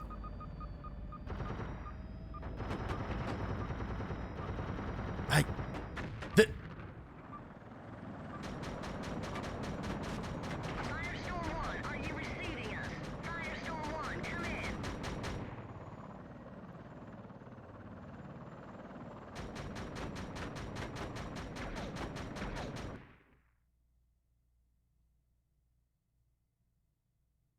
Final game will include weather effects, environmental effects, expensive maps, deformable landscapes. Fuck you if you don't want to read the rest of that. Well, Operation Thunderstrike is not my anti-drug. That seemed bad. That seemed awful. I know less about the game than when the demo started. Yeah. I saw the timer for like 1 minute. Like that was like the first thing that I saw on the screen, and that just immediately turned into figure out this controls immediately, and then I couldn't, and then we just fucking died. I need something I can understand. Hot Shots Golf, that's a thing that I understand. Oh, there's that classic Japanese cicada sound effect.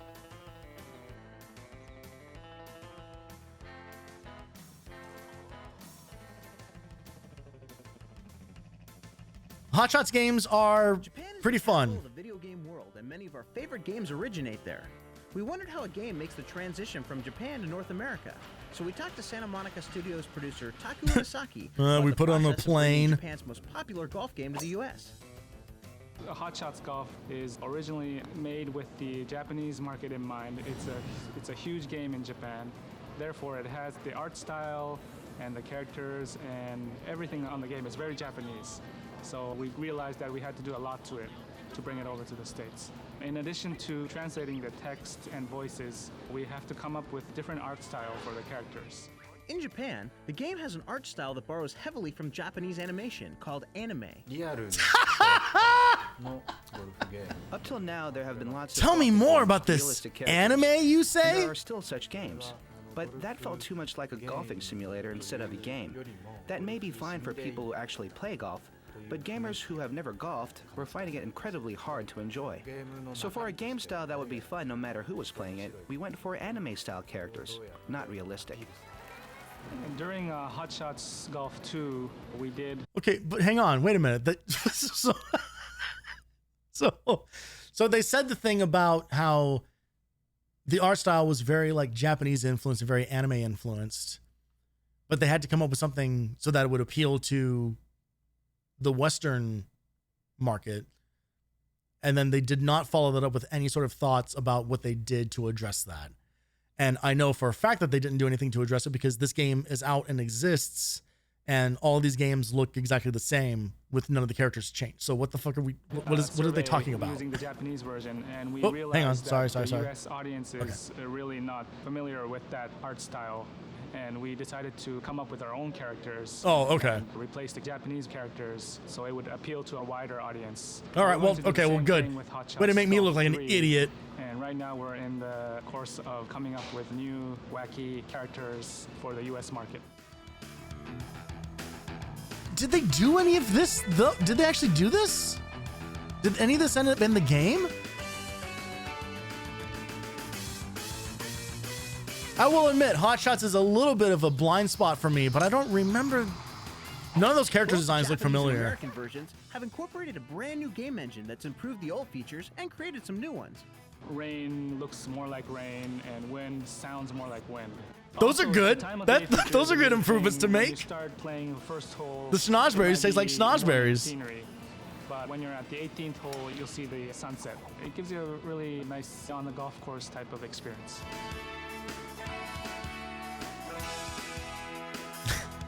It's kind of funny how some of this looks better It seems than like there's an incredible the amount of latest work that goes Everybody into bringing a Golf. Japanese game to the U.S. We wondered if Hot Shots was a typical localization. The degree of localization in this game, I would say, is much heavier than other localization titles. For instance, role-playing games are always just pure text translation. However, with games like Hot Shots Golf, the gameplay... Yeah, as this is well where as you the would have this character conversation. appeal is the essence of the game.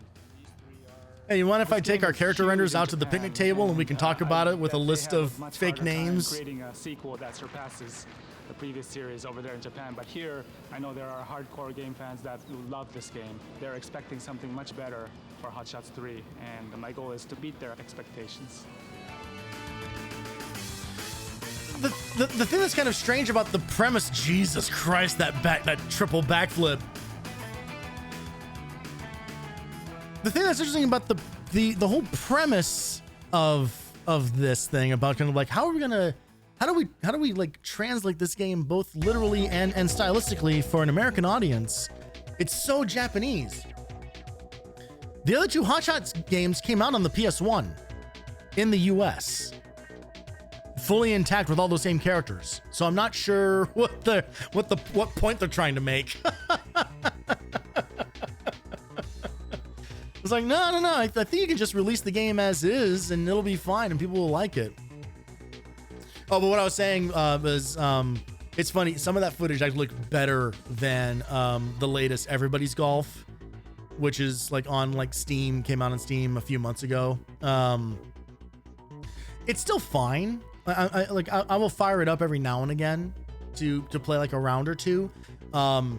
I will say though that its performance is pretty spotty. The Steam Deck, somehow they still have not managed to get that game to work properly on the Steam Deck. It plays at like sub 30, which you wouldn't think would be that big of a deal for a golf game, but in a golf game that uses a very specific timing for the swing meter, it absolutely super fucking matters that the frame rate runs smoothly, and it does not on the Steam Deck, no matter what you do in the settings.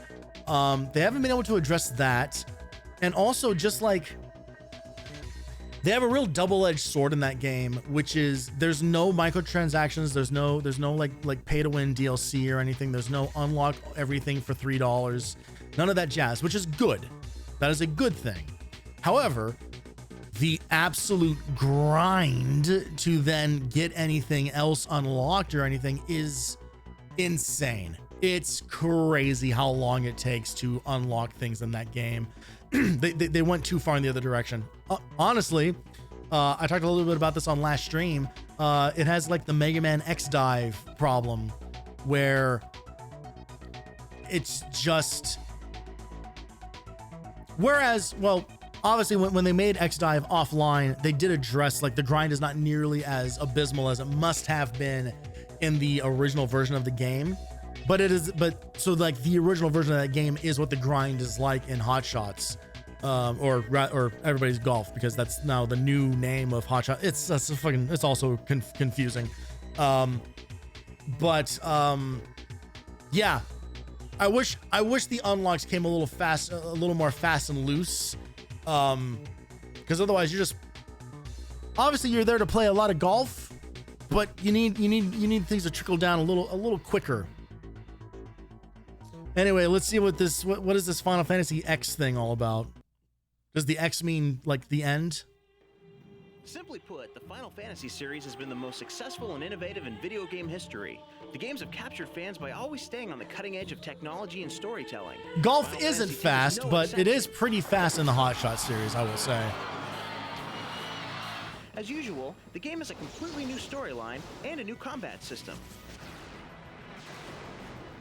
Recently, we went to Japan and talked to the team at Squaresoft to find out how they're keeping the series fresh. I don't know that I would say there's a completely new combat system. That's not... It's not really true. Final Fantasy X takes place in a big city called Zenarkand. They play a fictional sport called Blitzball there. For about 30 The main minutes. character is a popular And player in then the sport something and happens. comes to a place called Spila to play. When he tries to return to his hometown, he meets many different people, and that's where the story starts. Including a blue wolf man and a 30-year-old. Fantasy 7 and 8.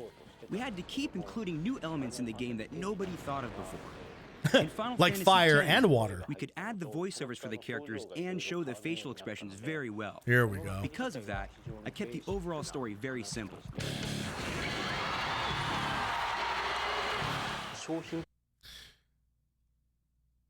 Valeno, I want you to think for 3 seconds why there might be some confusion about whether the place is called Spira or Spila.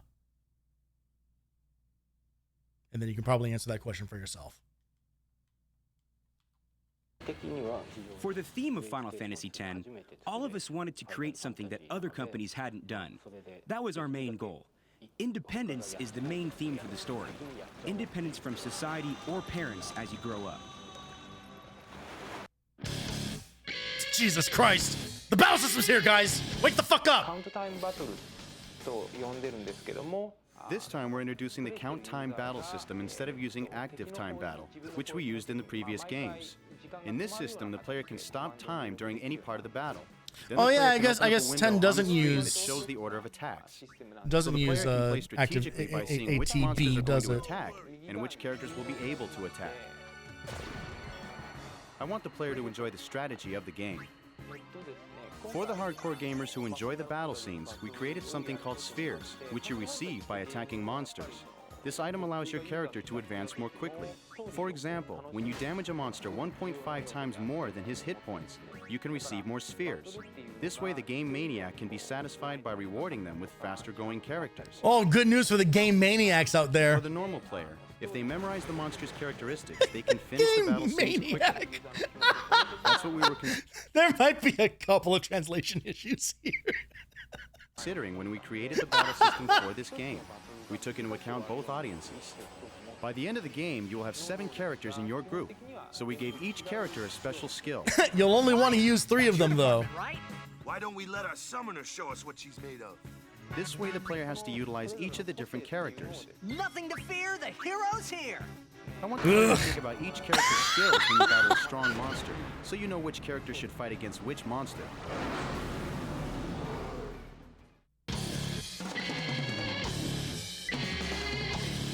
God, this fucking editing. In previous Final Fantasy games, when you would summon a monster, they gave one special attack and then left.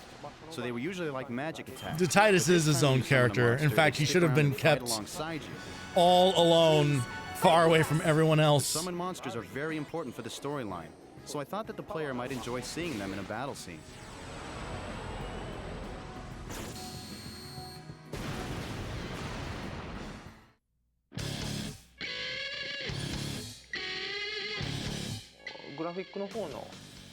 The graphics and designs are much better this time, so the game has a greater impact. A new element that we introduced is an event scene. You will usually see these when you are fighting with a boss.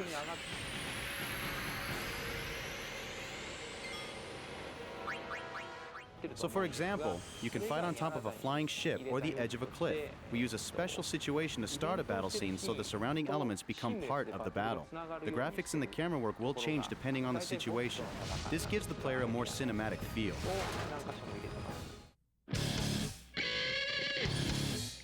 Oh man, these transitions. In the Final Oh my Fantasy God, series, it's we don't him. limit ourselves to It's just the orchestral guy. Music or rock or jazz. We use any kind of music that we think is interesting. We use an orchestra and a chorus as we have in the previous Final Fantasy games.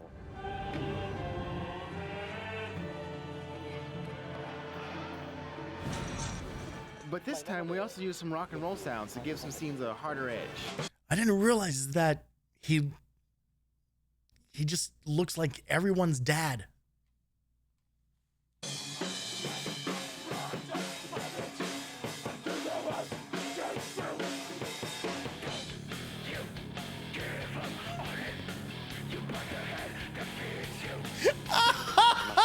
There's a song in Final Final Fantasy X sung by a folk named Riki.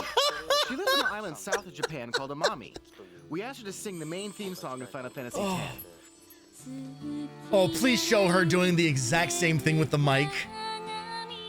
She has such a great and beautiful voice that we're not going to translate the song into English. Even though the American audience is not going to know what she is singing about, they should grasp the feelings and emotions she's trying to get across. Oh, don't you worry, Umatsu. The weebs are going to come out fucking strong for this one. Oh, here we go. Right after finishing up production on Final Fantasy VIII, we had a meeting to discuss adding voiceovers to match the beautiful images we could create. Hey, not this way. And now that we have the PS2 and DVD quality, we have a lot more room to store things, so that everything, including the graphics and sound, can be better. We called it sin. The most surprising thing that I experienced in LA when we were recording the voiceovers was that all the actors came to the studio in the morning without any information, and they started right off the bat. And they performed perfectly. In Japan, we requested that all the actors in a scene be in the studio at the same time. But in LA, we recorded each character separately. I was worried how it might work out in the beginning, but it worked out great. Sure. Depending on your interpretation of the word great, absolutely, he's correct. We have been using motion capture since Final Fantasy VIII. We didn't use it that much in Final Fantasy IX because the characters weren't designed to be lifelike. In Final Fantasy X, we used motion capture almost all the time to make the characters seem real.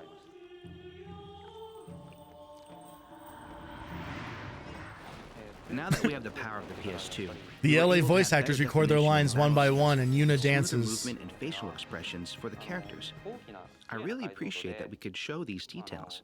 Also, we can transition between real-time and full-motion video smoothly now, which makes me really happy. Yes, what a smooth transition that was. Just a hard cut. Challenging part was, well, actually, there were a lot of challenges, particularly getting the details of facial expressions and the movement of hair and clothing. The time it took for a scene depends on the complexity of that scene. The shortest time was 2 to 3 weeks. Most of the time, though, it takes about 1 or 2 months. The longest scene. Well, that probably sold a couple copies of the game right there, huh? With all the work that's gone into it, Final Fantasy X is sure to blow away longtime fans of the series and new players alike. The Squaresoft team is excited about the game, and so are we. And so are you, right, Game Maniacs? Without giving anything away, I want to encourage all the fans of the series not to give up and play it all the way. Get out of my fucking head, man. I think you will enjoy the ending. God damn it.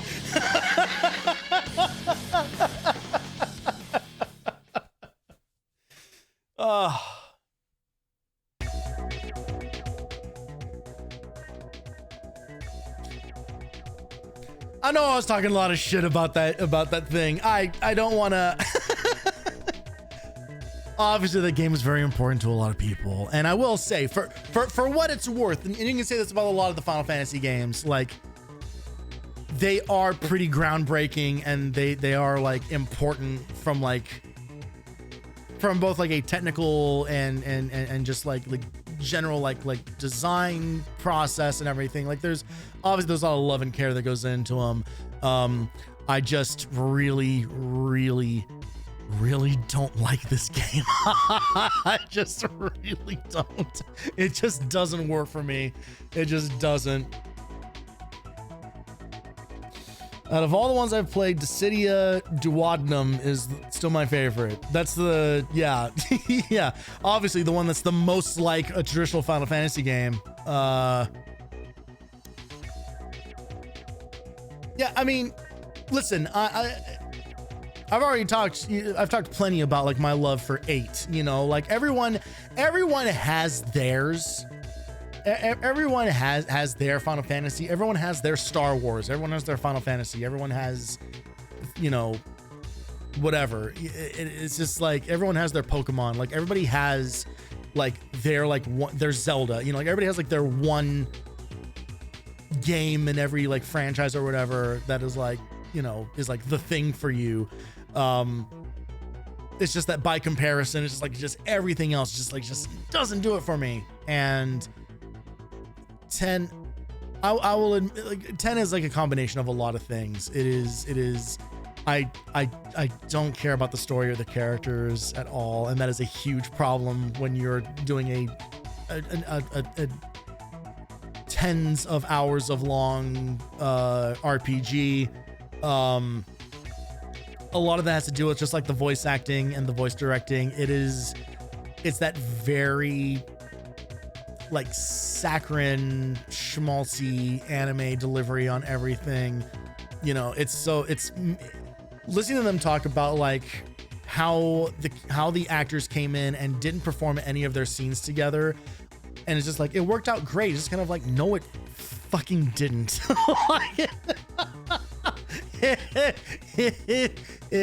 it didn't. That never turns into better performances. It doesn't. There's maybe one exception to that I can think of, and it's the original Metal Gear Solid. And the only reason that works so well is that everyone's just fucking monologuing all the time. No one has a conversation in that game. You have one guy who just says 2 words in the form of a question, and then someone else talks for 7 unbroken minutes. You know, so it works in those cases. But in a game, in any story where like characters need to be like having conversations back and forth in real time, it just doesn't translate. You can't piece that thing together. And I think that they gloss over in there, and obviously they would gloss over it. They wouldn't admit this until many, many years later, is the whole weirdness about like how that game is programmed, where the cutscenes could not be refactored to work in English. They couldn't be refactored to work with the English VAs. They weren't going to reanimate all that stuff. So they just had to do as best a job as they possibly could to fill the same amount of time per line so that things generally lined up with the Japanese performances. And that's why every line of dialogue in that game sounds like so like stilted, and there are these weird pauses between everything. You know, a character will say a line of dialogue, and then 5 full seconds, Titus will turn around and go like, huh? And that's all he has to fucking say. Like, it's just like, there's so many weird instances of that. And I don't say any of that to like, you know, like undermine, like if the game is important to you and like matters to you, then like, hey, cool. But I have also defended lots of things here that I personally love that just don't hold up for other people, you know? And it's just like, I wish people would just fucking admit it.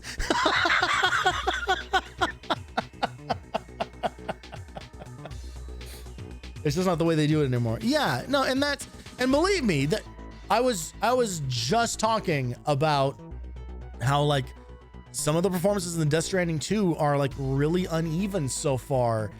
And I think a lot of that has to do with just kind of like a combination of the stunt casting of like these big name actors who are not video game performance actors, playing opposite people who are actual like performance actors and voice and like proper like trained like voice actors, or not necessarily trained, but like voice actors with experience in this type of thing, you know? Like it makes a difference. These things matter. These things actually do matter. And they all add up. Like all these things add up. That's why I do think like all of in every Final Fantasy game that followed, the performances are better. Hell, I'll even say in 13 that they're better, because at least things are flowing. At least dialogue is flowing more naturally in those games, right? You know, I can't stand what anybody's fucking saying in that game, but at least they are having like normally paced conversations, you know? And then you get all the way into 16, which now we're in full like Game of Thrones ass territory of like, this is now like Western directed, you know, like direct, you know, like English direction versus Japanese direction. You know, we are making very specific structural and stylistic calls so that this works in both audiences and everything, you know, like it is a very, very different approach. I'll admit, if I tried to play FF7, the OG, the emotional core of it would be completely missing. I'm the person that remakes it for. Yes, 100%. I fall into that same category. I absolutely fall into the same category. Like I don't expect anyone today to go back to 8 and really have any of those characters resonate with them. You know, like I think it would be very difficult. But I think that's true of most games. That's true of most movies, most stories. You know, like things, there are going to be things that work on you and things that don't. There are things that resonate with you and things that don't. And that's just natural. That's just how people's tastes are formed. You know, this is how things work. And there are going to be elements of these things that just aren't going to work on certain people. And for me, the kind of like the very like upbeat, everything's positive type of, you know, like weird stilted delivery of every line of dialogue in FF10 just doesn't fucking work on me. I just don't care. I just don't care, you know. At least in the case of something like 8, like I can assign my own like head voices to characters, so that even if some of the characters in that game are kind of like maybe like a little, you know, annoyingly positive, you know, in circumstances where maybe they should be taking things a little more seriously, at least there's not voice acting that's like super reinforcing how I should be responding to these things. And this is really getting in the weeds about like performance versus intent and everything else like that. You know, like it is what it is. Like movies work on the same premise. You can have a really strong script, but then like really poor performance, and that can ruin your fucking story. Meanwhile, you can have kind of a mediocre script, but a really good actor who brings something to it. You know, like this is all these elements combined. All these elements combined. Tales of the Abyss had a profound impact on me when I was 15 or whatever. They're like single texture on their face that animated to move their mouths. I don't think they're modeled yet. Tales of Arise comparatively has gotten a whole lot better on the cinematic front. Yeah, I mean, just more examples of stuff that works on you individually and stuff that doesn't. That's the thing. I can sit here and I can praise, rightfully so, I can praise Final Fantasy X on a technical level, on what it is pulling off technically, on what it is pulling off from an art direction side of things. It is a gorgeous game. I wouldn't deny them that. Like, it is a beautiful looking game, absolutely. But I don't like any of the other things about it.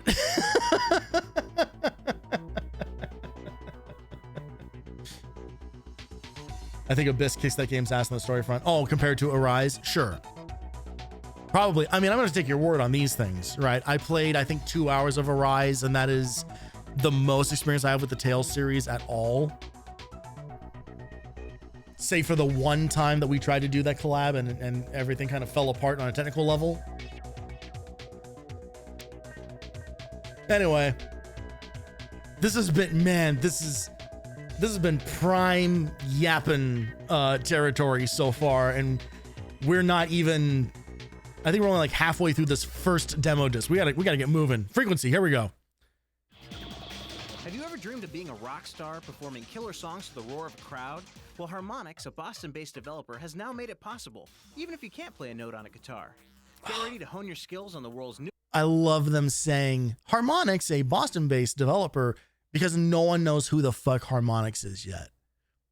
This is still several years before Harmonix is about to change, like genuinely change the world of gaming with Guitar Hero, and then right after that, Rock Band. Like no one is prepared for what's about to happen with Harmonix. Newest musical instrument, the PlayStation 2. Frequency is a revolutionary rhythm music game that will convert gamers into musicians and probably a lot of musicians into gamers. I think Tim Ryan's still in the biz. Frequency is a game about making music, about playing music. We've really tried to turn the game controller into a new kind of... Never played either of them? Players need to master in order to beat the game. Unfortunately, they're really difficult to play these days. Separate Frequency from a lot of the other music games that we've played. One of them is that since it's a multi-track environment, you get much more deep. I've never played this game specifically, Frequency. The fabric of the music. This has always looked so confusing. And you can hear what each one does. The other thing that's different is a big part of the game is the remix mode, whereby you can take all the components of the song and put them together pretty much however you like to make your own remixes of the song. Spice World already did that on the PS1. Show me something new, Harmonix. In Frequency, you enter a world that looks nothing like you've ever seen, and by using the easy-to-learn controls, you'll be making music. Played in it on no the time. Wii once at a friend's house. Well, I would Like Tempest that meets Dance Dance Revolution. that might still not really where you're count. Actually, traveling down a tunnel of music, and you choose a particular track to play, which is a particular instrument like drum, bass, voice, guitar, and you have to press the buttons to the rhythm of that particular track to complete that track. I played Visually, an this game ungodly is, amount of Rock Band. Quite different from any of the preceding music games. in Guitar that Hero it's as an well, but then intense Rock visual Band came overload along experience. and We're trying to capture rave-like controlled my life for literally all 3 releases of that game. Picture yourself going down a tube or a tunnel that's got 8 sides, and each one of those sides has a different instrument on it. So one of the sides may have a kick and snare track. One of the sides might have a bass track. One might have a guitar and a vocal. The key to a music game is having great songs, and Frequency has one of the best lineups of artists ever assembled for a video game. Frequency, unfortunately, couldn't really pull that off, but we have no doubt on there, so, you know, that'll make a couple of people happy, I guess. We've actually gone out and licensed a bunch of great kick-ass music from some fantastic bands, and so the music that you're playing in this game is real music by top bands that you've heard on the radio, and not just, you know, what people normally think of as video game music. The roster of artists who've contributed songs to Frequency is one incredible compilation. No Doubt, Powerman 5000, Fear Factory, Low Fidelity All-Stars, and Orbital all have songs in the game. And many of the songs I have were heard written of for the game 2 of or are those. custom remixes you can't hear anywhere else. Sony asked us, gee, And I'm pretty sure I've only heard of Power Man 5000 as a result of these kinds of games. And I said, gee, what about Curve? I wonder if they'd do a track. They're not a huge draw in the U.S., but they were sort of pioneers of electronic rock in the early 90s, and I've always been a big fan. They did a custom track for us in 2 weeks, and we were thrilled. It came out great. I kind of love shit like that, of like, I didn't know what to expect. Like these like fans and like hyper nerds about like very specific things in their life, and they're just kind of like, I wonder if I could get them to perform for my video game. Like, if you're not doing that, like then like why are you making stuff? If you're gonna make a music game, like why would you not reach out to a band that you're like a super fan of? Like absolutely, like shoot your shot. From them. The first time the guys came to me about Frequency, I was like, okay, cool. Let's Who the fuck is DJ Qbert? What the as I was playing the game and testing it out, and I was Does this like, guy spend most of his time really cool. jumping on I blocks think and dodging snakes? Playing Frequency and Does scratching. he swear is loudly kinda anytime the he same runs into identity, anything? Sort of, because when I scratch, it's free and you're totally like having fun. And The same thing with fucking music. alien mask in the Releasing your soul and background. just having fun. It turned out even better than I expected. Qbert level is out of control. If I made a game, I'd absolutely ask my favorite VTubers to voice in it. Yeah. During the development process, every time we got a Hey, new track from guess one of what? these I do the artists, same thing with the charity stream that I run. through the office, it's just like to get their hands on a new song. Getting such an amazing group of artists involved in the game was a big challenge for the developers at Harmonix. Yeah, look at all the Started calling synthesizers. around to the artists and their management. I mean, their curiosity was definitely piqued, but it wasn't until You'll do it they again next actually year? saw Okay, the good. game So that this they year really you're started out. to get Noted. excited Got it. One of the biggest hurdles was just actually setting up meetings with these people, just actually getting access to them. Because once we did, everybody saw like the potential of it, and if at all possible, they wanted to be a part of it. I first heard about this game. I got an email from Ryan at Sony, and he told me that they were working on a music game. He kind of I just want to watch. I just want to watch Raymond just cat jamming for and the person hours. playing it can actually remix it. They could almost create their own track out of it. And I thought that was a great idea. In addition to the music that the bands have provided for the game, they've also provided some imagery, either short video clips or pictures, and we take that imagery and use it in the game world. So in the It'll be arenas, there are impossible to these see large during billboards, gameplay and because actually there's those so video much clips other and bullshit pictures on the get slotted screen. onto those billboards, so that as you're playing, for example, the No Doubt level, then there'll be images of Gwen Mostly it's for other people who are watching you, but they're not going to want to watch you play this because, Frequency I mean, comes look not at only it. from the songs in the game, but the different areas in which you make your music. There are 27 different songs in the game, but each song you can play in any number of different arenas, and the arenas are essentially visual backdrops for the tunnel that you fly through. They've got sort of different visual themes to them. They have no As material you change progress through the on game and beat more and the more level at levels, all. You unlock more and more arenas until if you win the game on Expert, you've unlocked all 8 arenas. In single player, you're trying to beat enough 27 is really patterns not to a stay lot alive of to get all the songs way for a through the game song. where Multiplayer, all you is a have little is the different. music. Multiplayer, you're actually trying to get more points than your opponent, and you have various power-ups and ways of kind of beating your opponent down. It's kind of similar to a, sort of a kart racing game in that way. There's a lot of flexibility in this I guess game. that's why There's a people lot get of so good at them. room Yeah, I to guess when there's not that add many to what's songs to already get there. When good you're in at. single player mode, after you unlock all the song, you actually can also go in and kind of jam along with it. You can just kind of improvise. And there'll be notes, just like a little solo going in over everything. Or Cool there'll be a scratch improv. track where you can go in and scratch over the samples. So you can just kind of add your own beats over on top of it. You can recreate what's done, and then you can kind of add your little signature on top of that. When you go into remix mode, you can basically just start. Have from you noticed scratch that and do your own every version of that member of this development team is a white guy?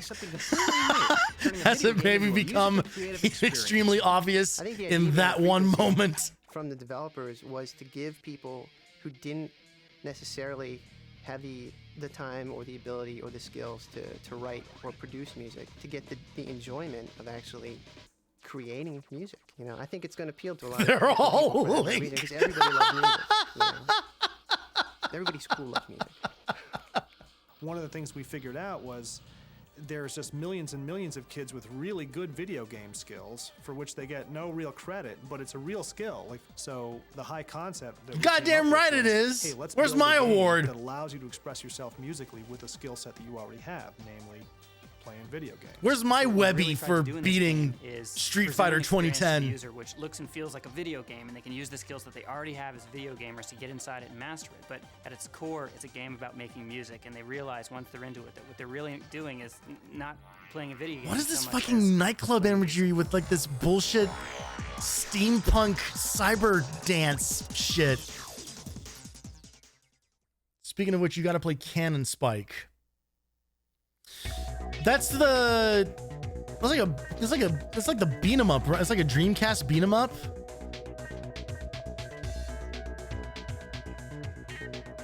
I think that game that was like featured. I think they put that game in saw an arcade cabinet of it in Chicago. I'm pretty sure that's the game they put it in the latest Like a Dragon. Put it in Like a Dragon Infinite Wealth.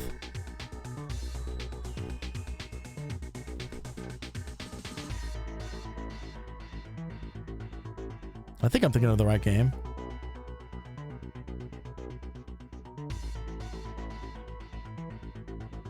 Oh, no, it's not. Oh, it's like a weird, like, top-down... I don't know who this guy is. Thank you, CJR, for the use of your video here. It's like a top-down twin joystick shooter. I'll play this. This looks exactly like the kind of game that I would play. Twin stick shooter with Cammy and friends. Oh, okay. Okay, good. All right, so we have another like official Street Fighter spin-off to explore. Good. I was worried we were running out of those. All right, game's gonna disappear for another second. I wish this didn't happen, but it is just the nature of dual monitor streaming, I guess. All right, let's check in with SSX Tricky.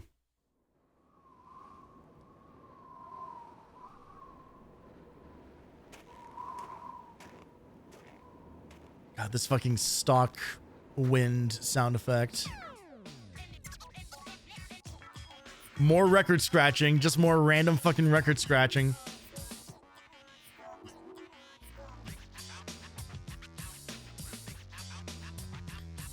Game you thought you couldn't play because you kept misreading it as sex. I mean,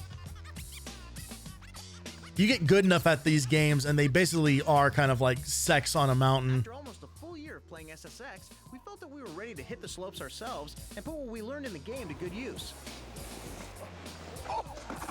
We were wrong. Hate mountains, well. While nursing our bruises, we were glad to hear that the folks at EA Canada had spent that year working on SSX Tricky. SSX Tricky is the world of SSX a year later. The world circuit is back on this year.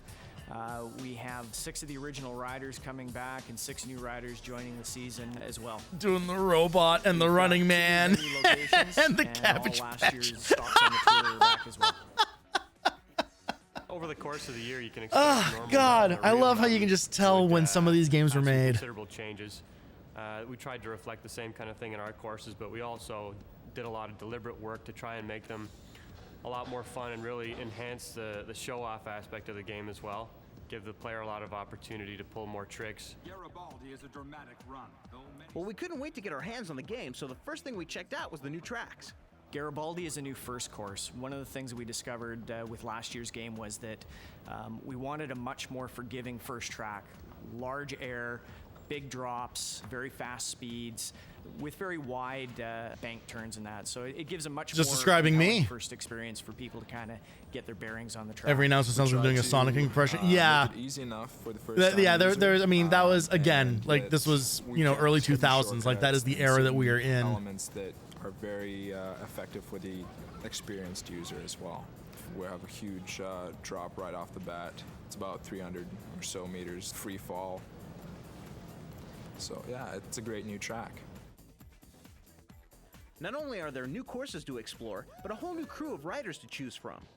Out of the 6 We new hadn't characters learned we've yet that got, Sonic is actually lame. Simon is probably one of my favorites. Last year I felt we had a lot of pretty mainstream sort of characters. This guy brings a real element of danger or unpredictability to the mix, which is something that we're really happy with. This is the stop! Ooh, Simon says, big hairy freaking deal. Look I am the man! Luther Dwayne is a good old boy, and he thinks he's quite the competitor.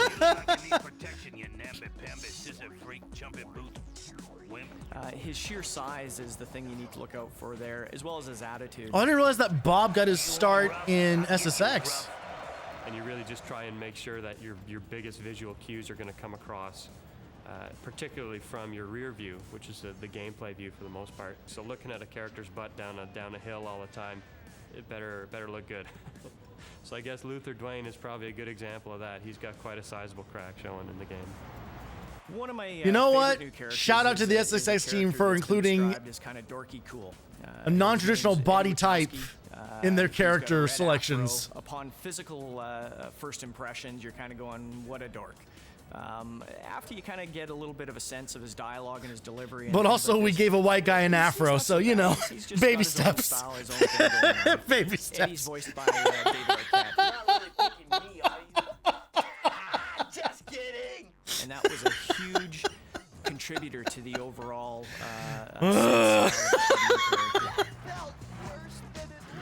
Besides David Arquette, other celebrities that were involved in the game included... That was David Arquette? Oh, I was making observational humor on top of a thing that I completely missed. Look at them shoes! Where you get them shoes?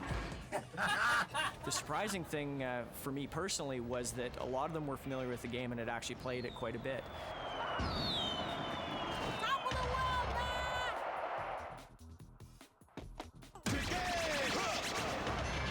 David Arquette was quite familiar with it. Macy Gray plays with her son. Don't sweat me, look me over, check me out. First appearance of a black person on the entire disc. Hey, we did it, guys. Voiceover movies that they work on anyway, because all that stuff has to be redone after. It might be the first black person we've seen on any of these discs now that I think about it. After they shoot it all, so they're used to sitting in a studio and reading scripts. And God, look at David really putting Arquette a lot of looking effort into how they like a deliver weird it. scene kid. So it was pretty neat to see, actually. I got what you need right here, baby. Oh, you're right. We did see Tiki Barber for all of 3 seconds holding a football. Yo, what's up with that? The improved character development is not only in the voiceover, but can be seen in David the Arquette's got to get out of here. He has to do this recording session and then go straight to, was it WWE or WCW? I don't remember which one it was, but there's a whole fucking storyline involving him, but literally him, like not as a character, just David Arquette, the man, was for some reason, I think it was tied to a movie or something. Racing environment. The second aspect of it that I'm really quite excited about has to do with the aggression AI. Last year we had a little bit of random probability of other riders getting a little physical. Hey guys, gotten plenty aggressive. Well, you know what I'm talking about? So they react to you based on your pre-established relationship with them as friends, enemies, and neutrals. With no friends in the lineup, you better be These characters know each other. There's animosity in some cases. That is absolutely what my screen would look like if I had been playing this game. Ask you what's going on. They're going to talk to you. Finally, some AI doomer content on the internet. You're welcome. And that guy's going to come after you. He's going to kick your butt down the hill. Each one of them has a tolerance and an aggression value. The tolerance has to do with how many times you hit them before they react. There's 3 levels of reaction. One is a verbal response, the second is a little bit of a physical and verbal response, and the third level is a seek and destroy response. Just like real life. It's playing awesome. We're just in love with it. In SSX, your choices matter. Sound and music can really Characters will remember things that you've done. In SSX Tricky, they've taken it a step further. EA Sports a couple years ago built a bunch of software that we use in-house, which enables us to take music and make it change depending on events driven from the game. When we get the songs for the game, we go, actually what we could really use is your multi-tracks, and we remix the multi-tracks to give us a couple different levels of intensity on the Get song. them stems, baby. The high level would be like the standard tune that you're hearing, but if you're boarding really bad, what you might take out like a guitar riff or take the bass out, so it's just like drums. I mean, truly, like the best use of Tricky this interactive music software that we have is this like in any medium. It's changing the music every bar depending on how well you're doing. The interactive music is definitely cool, but what really makes you feel that you were in the game and not just Please, everyone, continue to do this forever until the end of time. I mean, I wish that they did. I wish more games did Time this. this year kind of sorting out how to do DTS surround. So what it does to the sound is you've got boarders coming in from behind you. They'll start talking at you and you can hear them coming up on your back, or if you hit something, it'll fly by you and it sounds like it's going by in full theater style sound.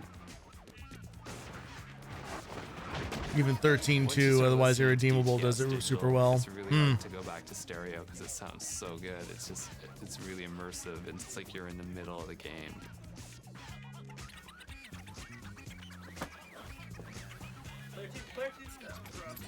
Well, luckily for us, a bruised ego was the worst of our injuries. But at least we're in top physical condition for another winter on the SSX circuit.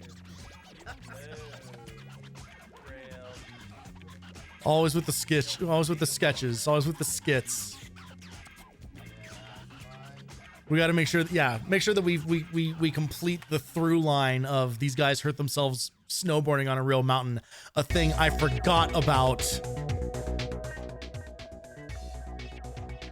High pass instrumentals on pause menus do it more.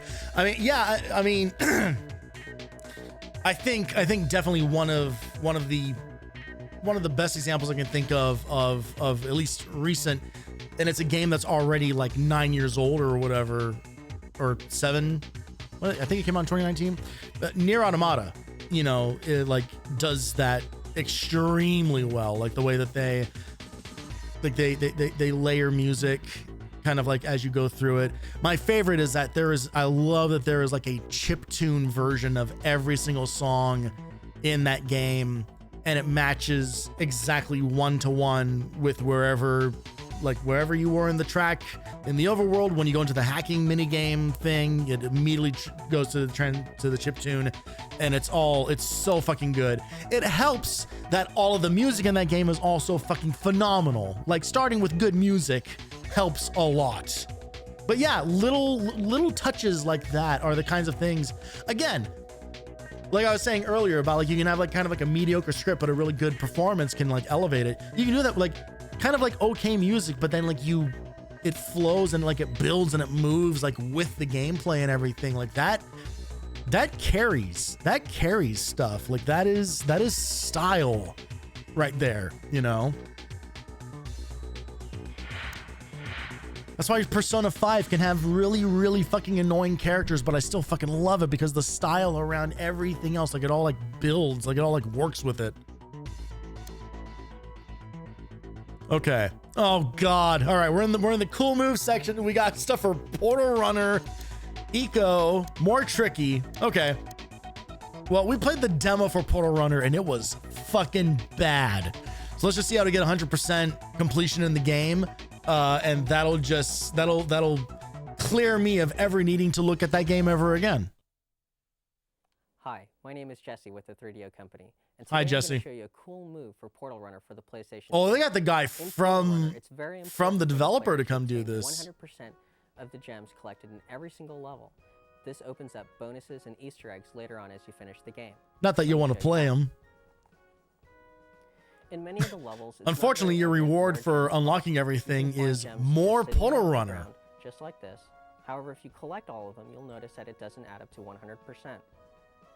However, there are certain things that you can do to find the secret areas that generate gems. I love 2 howevers in a row. In this level, there are 3 piñatas hanging in the air. Shoot every single one.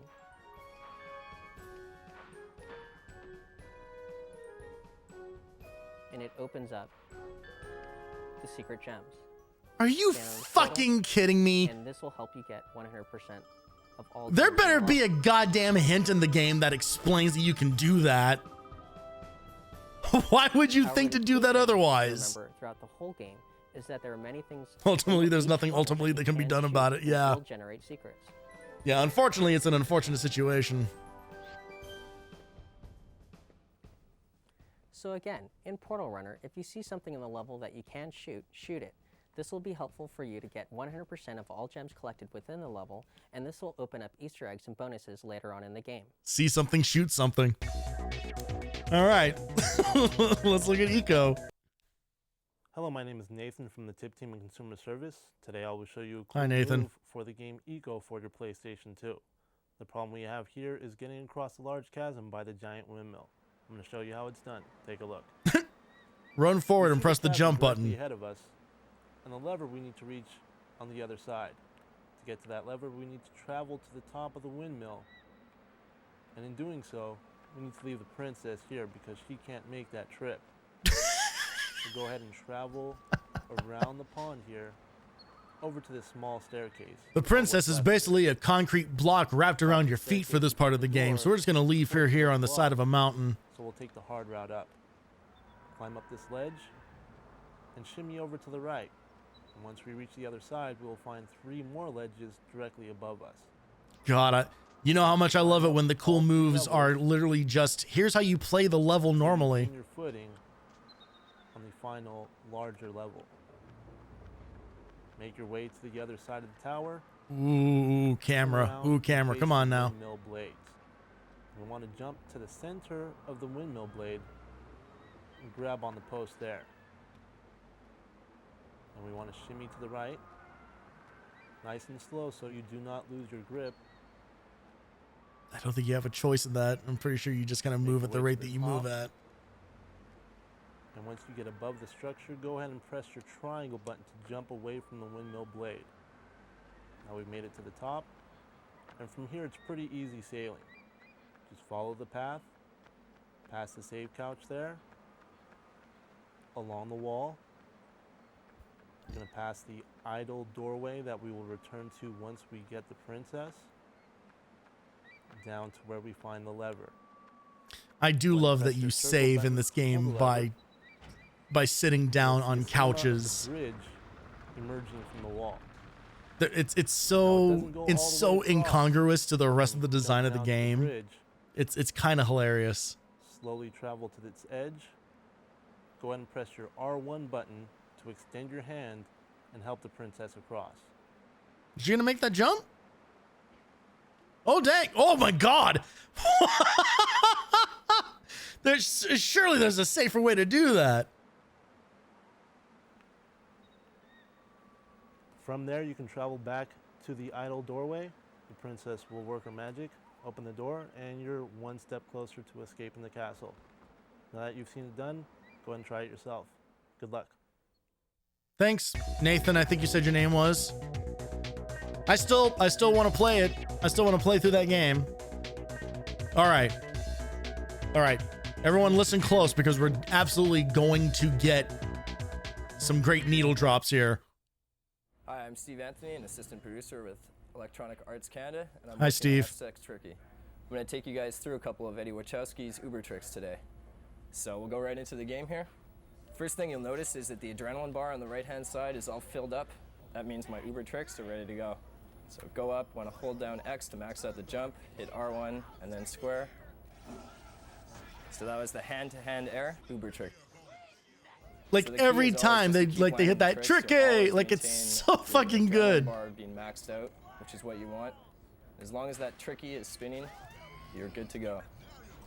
And I'll do it again. Here's holding down L1, hold it, and then square into the gut buster.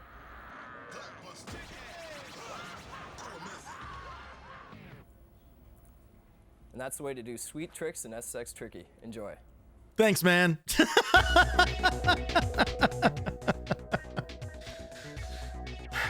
Questionable character designs and weird stunt casting aside, like they're still really, man, they're fucking fun games. Turns out snowboarding games are pretty fucking fun. All right, I think that does it for this disc. Oh, hello, PlayStation Calendar. Hang on. Let's see what's coming up. Oh. PlayStation is ready to bring you up close and personal with all of our excitement surrounding the biggest football game of the year, Super Bowl. Fuck off. I'm not interested anymore. Never mind. What's in the fine print?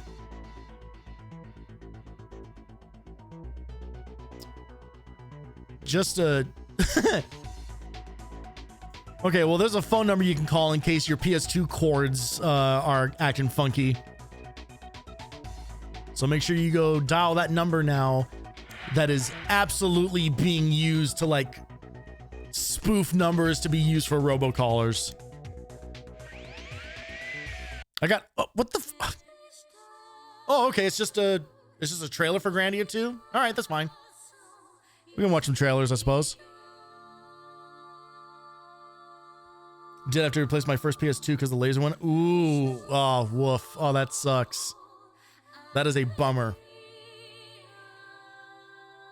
It's a bummer when you have a thing fail where it's just kind of like, this isn't like a replaceable part. You have to, it's like, this thing's just like, this thing's done.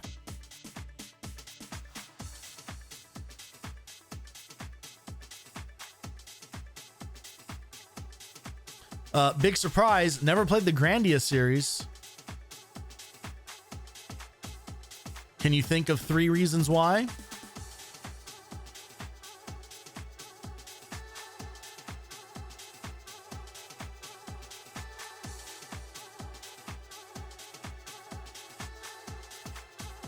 Is it, what the fuck? What's the space eyeballs? Is this the end of Berserk? What am I looking at?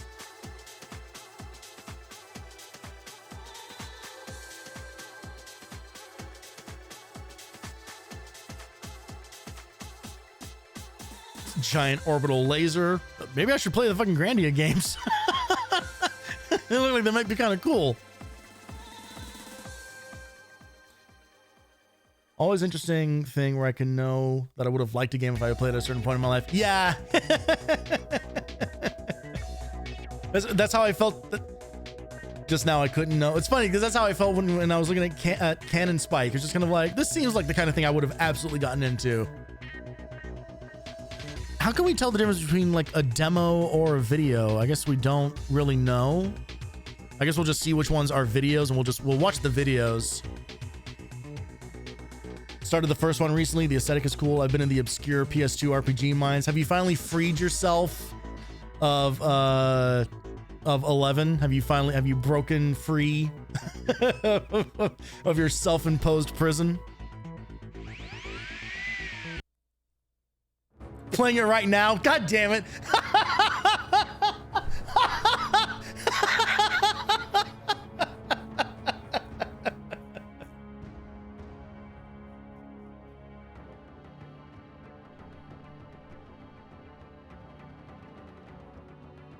First Jade Cocoon is on the backlog for no other reason than I always thought that the screenshots for it looked pretty cool.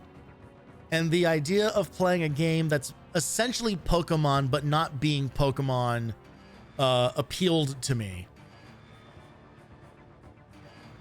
But I have yet to actually play it. It has like a pretty long intro. Don't say the P word here.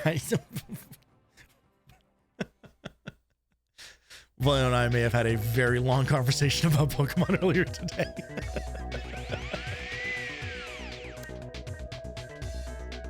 Okay, we're gonna skip the rest of the demos for things. If any of these are trailers, we'll watch trailers for sure.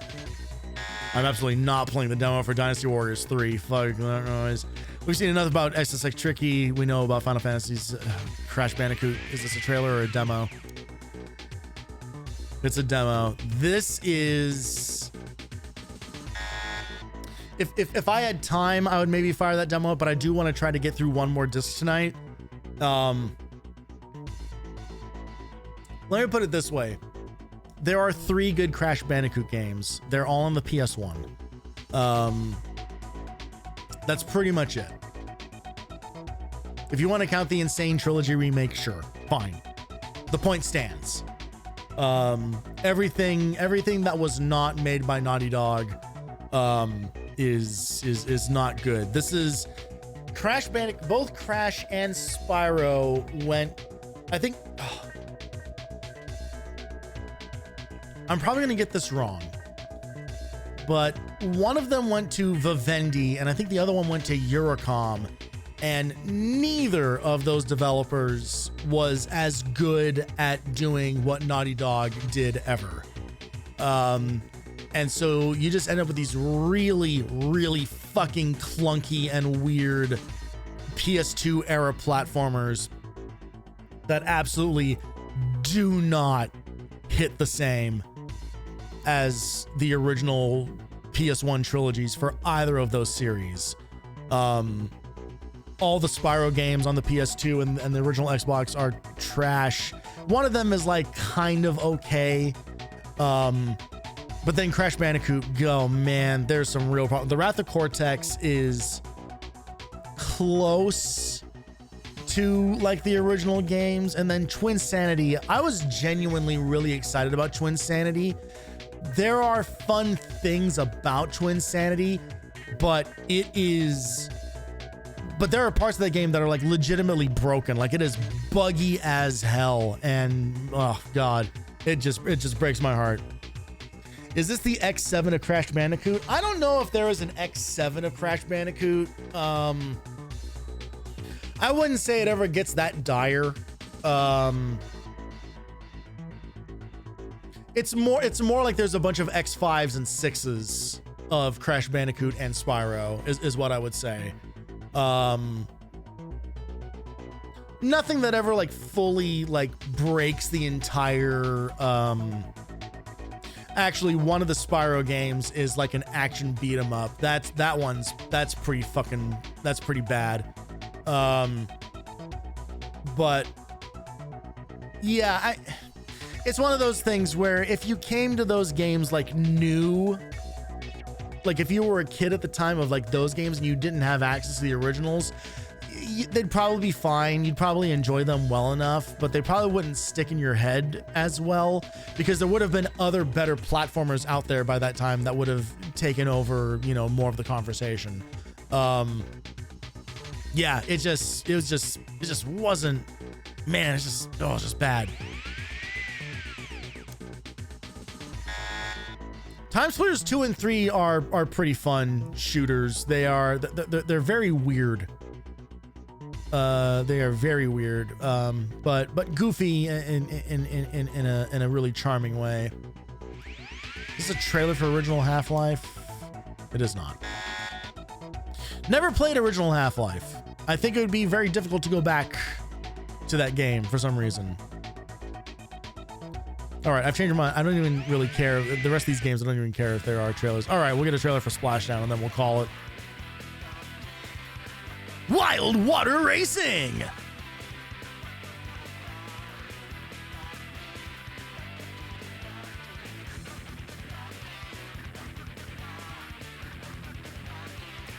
Does this look fun? This I'm seeing basically no water physics, some really plain backgrounds.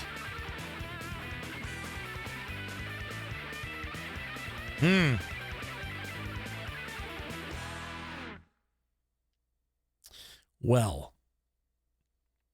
I guess if you run out of games, which would be really difficult to do on the PS2, but I guess if you manage to pull that off, you go play Splashdown. That's going to do it for disc 1 of the evening. Honestly, one of the better discs we have looked at by a long shot. Thank you, Wayne Brady, for making it all possible.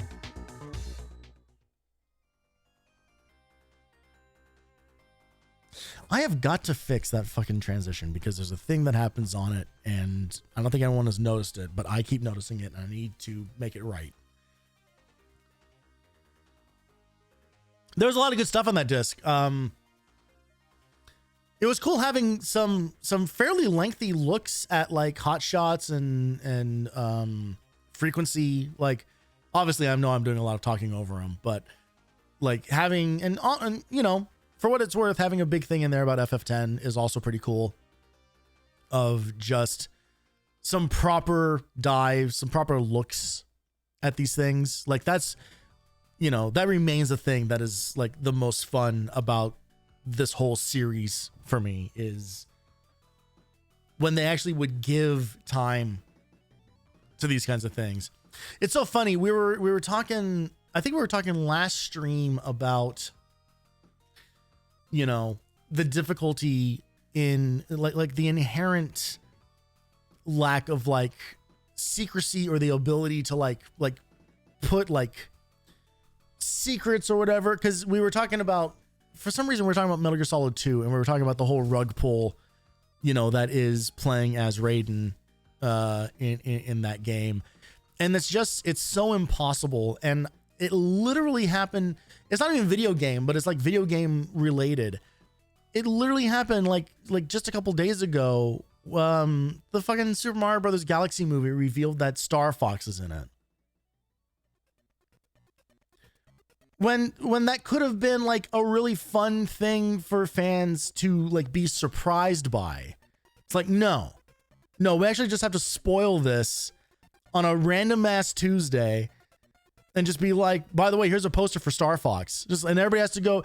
And the thing that's like so upsetting about it, and to be clear, this movie I was never going to see anyway. So who the fuck cares what I have to say about this? But like, they can't. Everyone goes like, oh my God, Star Fox. Now I'm definitely going to go see this movie that I was already planning on seeing in the first place. Like, it's so, it's so weird. It's so weird. I don't understand it anymore. I don't even understand how any of this shit works anymore.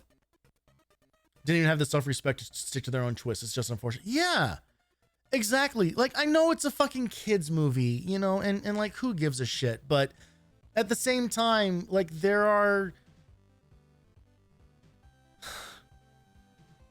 I think I care about like the art of filmmaking so much that when I see stuff like this, when I see companies like go out of their way to like intentionally spoil stuff that could have been like genuine surprises, that could have been like really exciting moments, you know, it's stuff that would have been spoiled on the first day, you know, like, and you can't help that. Like, that's just the world that we live in now, you know, like that's just the nature of social media and the internet. Like that is what it is, right?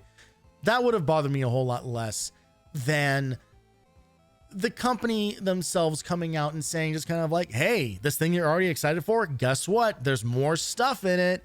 It's like, fucking like, let people discover that stuff. Like, why would you rob people of like the joy? The people who would have had no idea. Just think, I'm trying to put myself in the shoes of like somebody who was already like interested in seeing that movie, but was really hoping, it's like, man, it would be really cool if we got to start, if Nintendo ever acknowledged the existence of Star Fox ever again, you know, because they put that game out on the Wii U and no one fucking liked it because it was bad. And then that was just like it. And then we were just kind of done with him until like, you know, Smash Brothers. That's the only time we ever talk about Star Fox anymore. And the idea of like having that moment, just kind of like, you know, Mario's, I don't know, jumping out of the way of a bunch of fucking fireballs or whatever. And then you just hear from like off, like from above him, you just hear like someone go like, do a barrel roll, Mario. And just everybody's like, what the fuck? And then it's like, and then here come a bunch of like fucking R-Wings swinging in. It's just kind of like, oh, fucking shit, Star Fox is here. You know, like that would have been really cool. Now it doesn't fucking matter because you already know what's going to happen. It's just, ugh.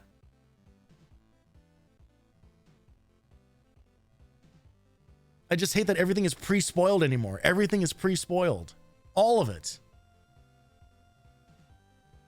It's why, like, I have to just take chances when I go to the movies now and I'll just go see a movie for a thing that I've not heard of. I've not seen a trailer for. I've maybe read whatever like the pitch line is of the plot. That's it. You know, and that has worked out in my favor more times than not. Like, I'm glad that I have done it. Like, getting to see really fun, like, spooky or artsy shit like Oddity, or If I Had Legs I Would Kick You, you know, like getting to see just kind of like things, just kind of like, oh man, this is actually, you know, that movie was Skinamarink. I found out that Skinamarink existed on the day that I saw it, you know.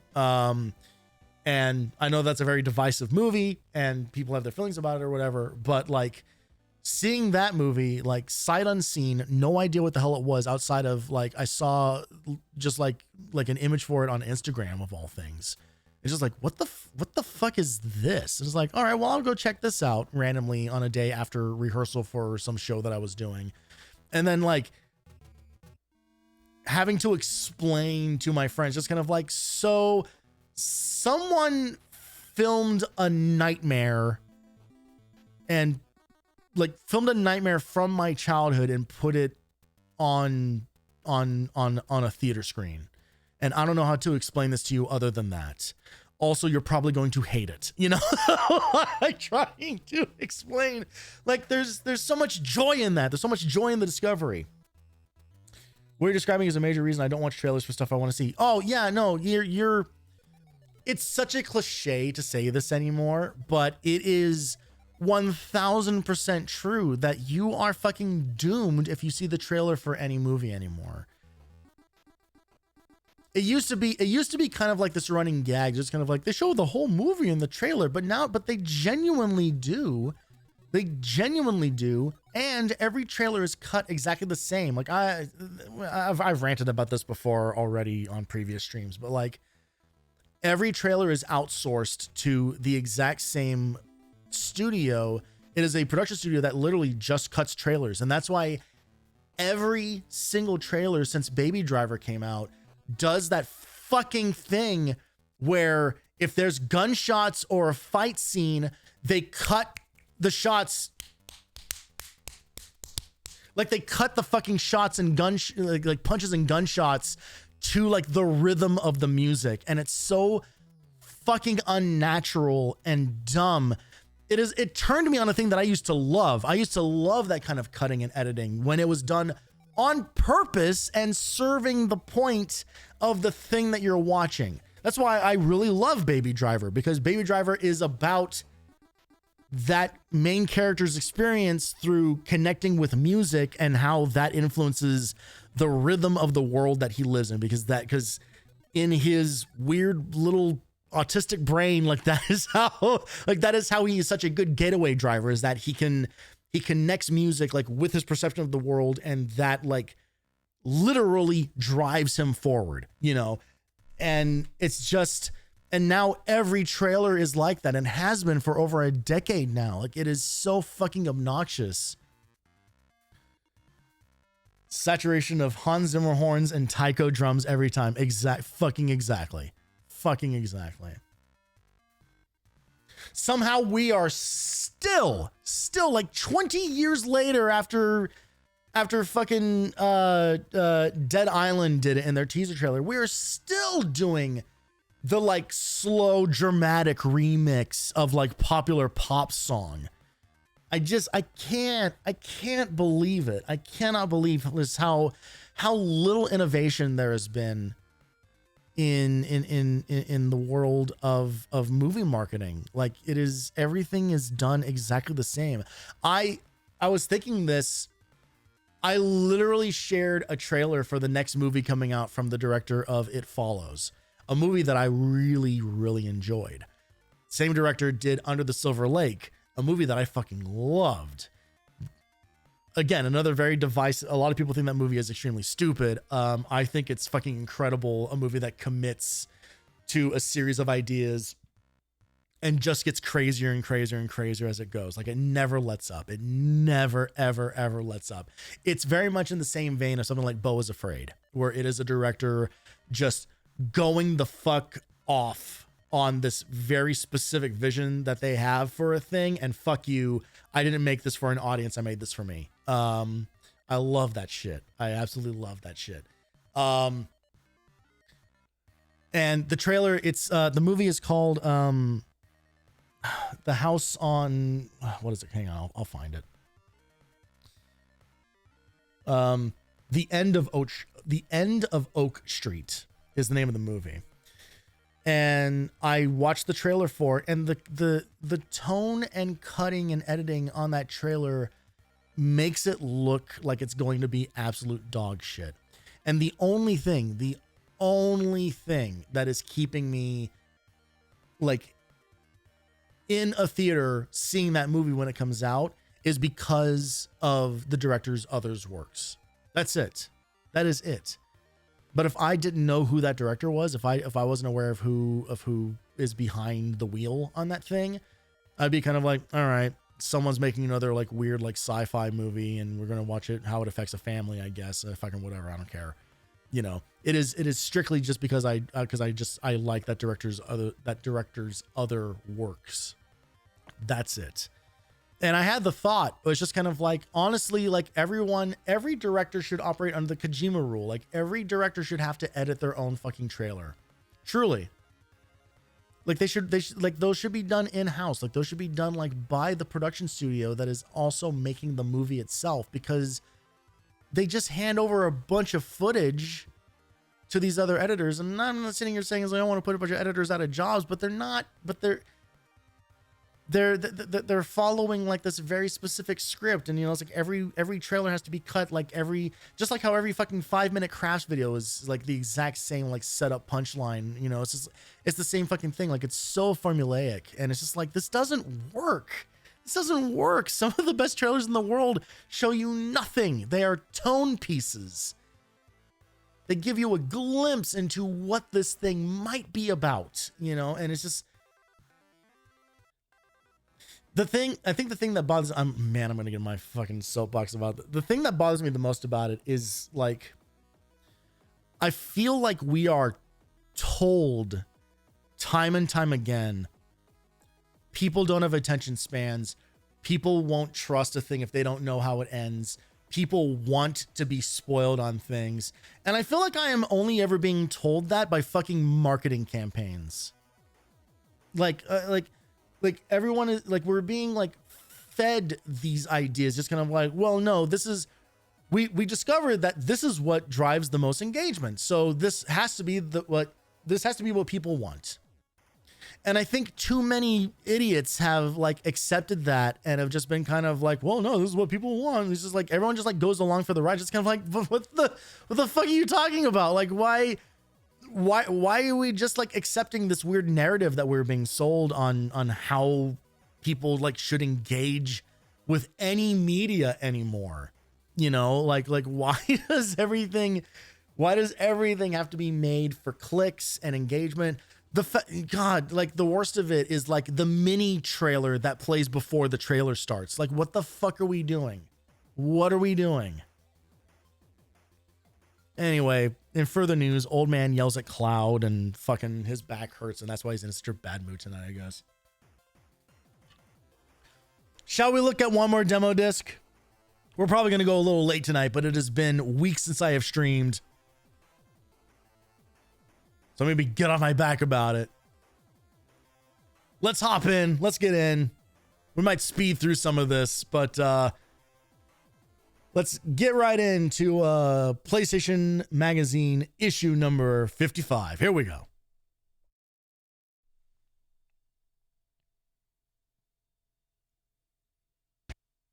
Nope.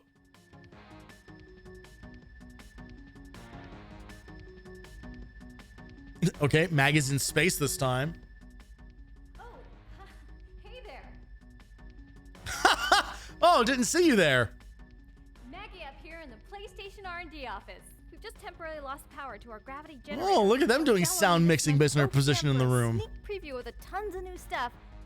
So much, in fact, I think I blew a circuit. Yes! In this issue, we PlayStation Truck returns! All right, this is already a banger disc. See what it's like to have one of the coolest jobs around.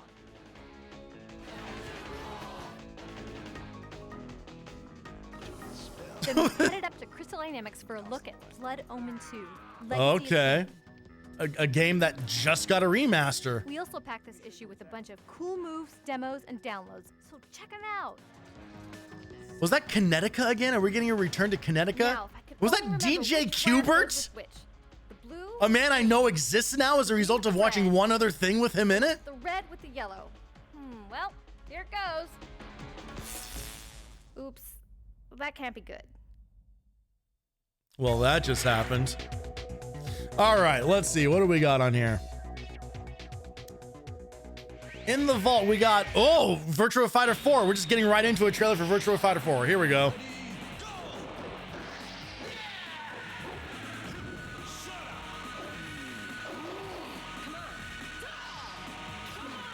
I don't like the way these games control, but goddamn, they have always looked gorgeous.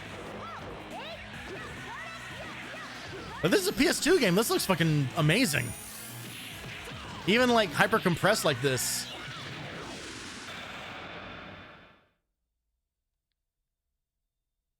Great. This game has not yet been rated. I guess at a certain point, you don't really just sell people on the idea of another Virtua Fighter. Not when you're on the 4th game in the series. Okay, we got... Hey, guess what? Draken is back. The other game known as Draken makes a return. A game that apparently did really come out. Fortunate thing about the battle system of Virtua Fighter is that Dead or Alive is the better version of it. Sure, if you say so. Sean Palmer's pro skateboarder. Okay, we have taken a turn on the snowboarder side of things. Guitar Man. Now we're talking real video games. Now we're in it. Guitar Man kicks ass. Guitar Man's great. Maximo, less so. Maximo, oddly enough, is a spiritual successor to Ghosts and Goblins. Parappa the Rapper 2, an absolute mind fuck. I still don't understand what this game is about. This game's story made no sense at all. It was an absolute drug trip. More stuff for Frequency. Okay, we got Soul Reaver 2 and Blood Omen 2 represented on this disc. That's kind of cool. Airblade. High Heat Major League Baseball 2003. We gotta make sure we get a sports game in there. Hurdy-Gurdy is on here. We've seen that game on a previous disc. Smuggler's Run 2. The Smuggler Run games are games that every now and again will pop up again. People will mention them and they'll talk about them fairly positively. I never mess with them. Maximo is an interesting amount of charm for how unfortunate the combat is. I am surprised that you are familiar with Maximo. GTA 3. Oh my God. Okay. There's kind of some bangers on here. Drakan can't be a demo. This has to be another trailer. It is a demo for it. Okay. All right, we are going to look at this because this was just a video like, I don't know, 3 issues ago.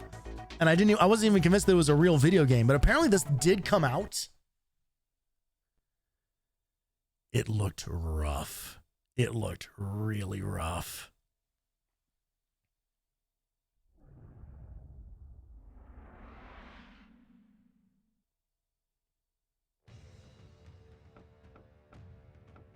Well, this is a great menu to start off with. Inventory, target strafe, call Arach. Wait. Turn and move is the left stick, but attack combos are the D-pad? What? What? Oh, let's find out what the hell this is. Hang on. Hang on. The weird lines on the text is not the game. That is an emulation thing that happens as a result of changing the resolution. So let's not judge the game for having weird looking text. It's not the game's fault. But everything else is about to be, that's for sure. Okay, here we go. Move Auroch with the left analog stick. Got it. Up and down with the right stick. Okay. It's inverted, but that's fine. It's a flying game, so it makes sense. Up with triangle. X for down. To land and dismount. Can you literally land and dismount anywhere? Whoa, whoa, whoa, hang on. Hang on, this might kick ass in theory. In theory, it might kick ass. It might be bad in practice. All right, come here, you fucker. Let's go get this guy. Someone fire up Ride of the Valkyries. I gotta shoot this dragon that looks exactly like me. Got him! Oop, oop, oop. Come here. Come here. Come here. Oh, this is... All right, this is a little squirrely. Boy, I wish the camera didn't swing so violently when you move from side to side. We're gonna die. My dragon, no!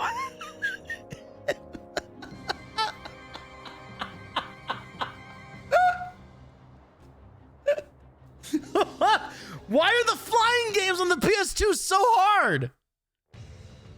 Okay, good. It didn't kick us out to the main menu. Okay, we're gonna give this one more try. I'm interested in this. It looks like a fake video game. It looks like they never finished this, even though it came out. This is the sequel. Listen to hit you with the unplug. Yeah.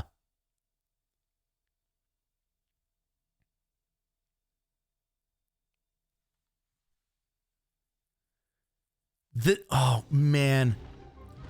This has all of the elements of the... Yeah, this is one of the games that I had. No one else ever heard about it. We got it because it was really cheap. No, I never had GTA. No, I never got Bully. No, I didn't get to play Metal Gear 2. No, I played Drakon. That's the game that I have the most hours in. This is someone's favorite video game. Send him with the fire breath.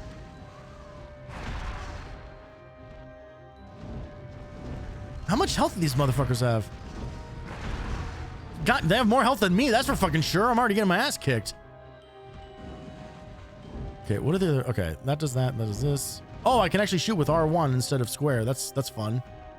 Oh, hang on. We got dodge. We got dodge and strafe. Whoa! He cast a swirly spell. Okay, this is the way to play this. Oh, that's my lock on. I'm an idiot. I forgot the okay, locking on is the way to play the game. Got it. Hey, we got a kill. We got one kill. I'll take it. I don't think my lock-on's working anymore. And I'm gonna die again. Okay, let's land. Let's land really quickly so we can try to get... I want to get some foot combat in.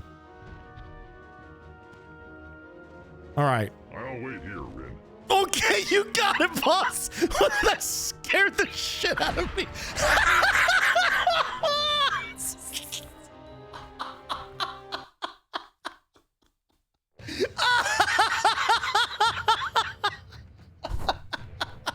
This game kicks ass. Put it on the backlog.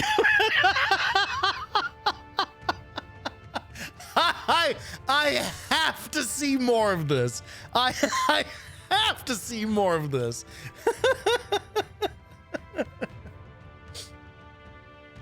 Very similar gameplay and name to Dragon. Yeah, I had the same thought. And yeah, not a compliment. Someone jumped in the call. Yeah. I will say, the Drakengard games are in fact on the backlog, pretty much only because of the whole near connection. I want to see the insanity of the other ones. I do know that the gameplay of that first Drakengard game especially is fucking rough. Also, the quit button doesn't work. I can't quit. I can't quit you, Draken. Literally. we just gotta reload the fucking game. The hardest PS2 game you've never heard of. Absolutely. Absolutely. Yeah. Get ready for my 40-minute long video essay on Drakon 2, in which I steal someone else's gameplay to make my point. Why does it do that? Okay, so the other disc, I don't know why this disc has this issue where it just kind of like immediately jumps into the thing. Is this gonna be a trailer or a demo? Okay. None of these other demos are things that are particularly interested in. Guitar Man is a great game.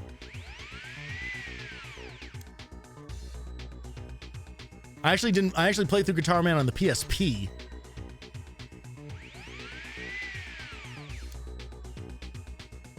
Yeah, Maximo is a pretty clunky like action platformer.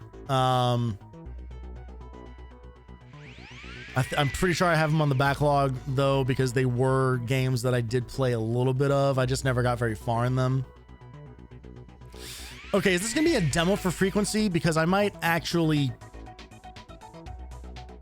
Okay, you know what? Let's give this a shot. There's a 0% chance that I'm gonna have any idea what the hell to do here.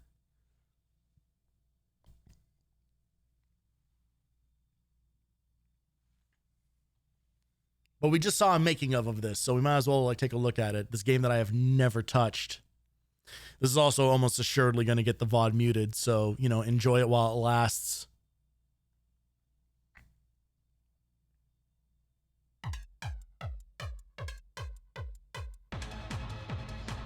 Yeah. This is what Boston sounds like. We got these people in this extremely small room and filmed it to look like it's a nightclub, even though you can clearly see the plastic sheets that we hung up.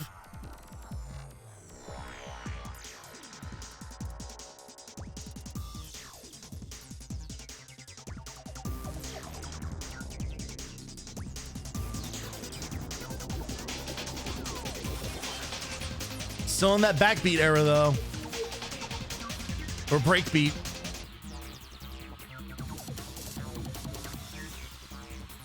The aesthetic on this is wild. I don't understand what they're going for.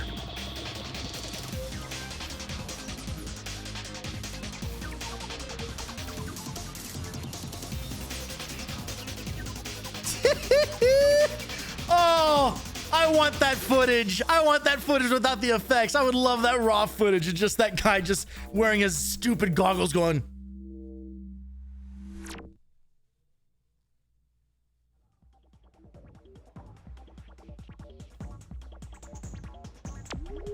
All right.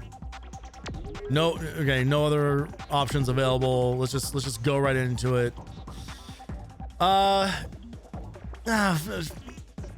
Now let's Game Grumps this. Let's just skip the tutorial and just get right into it. I know that square, triangle, and circle are like left, middle, and right respectively. So that's really all I really need. Okay, we're on the drum track.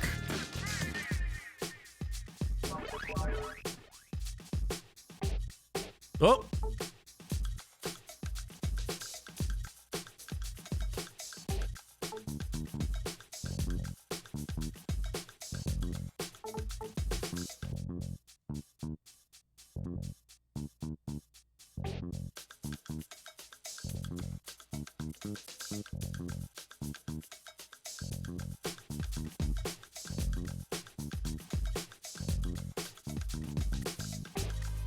There is not a lot of great feedback here.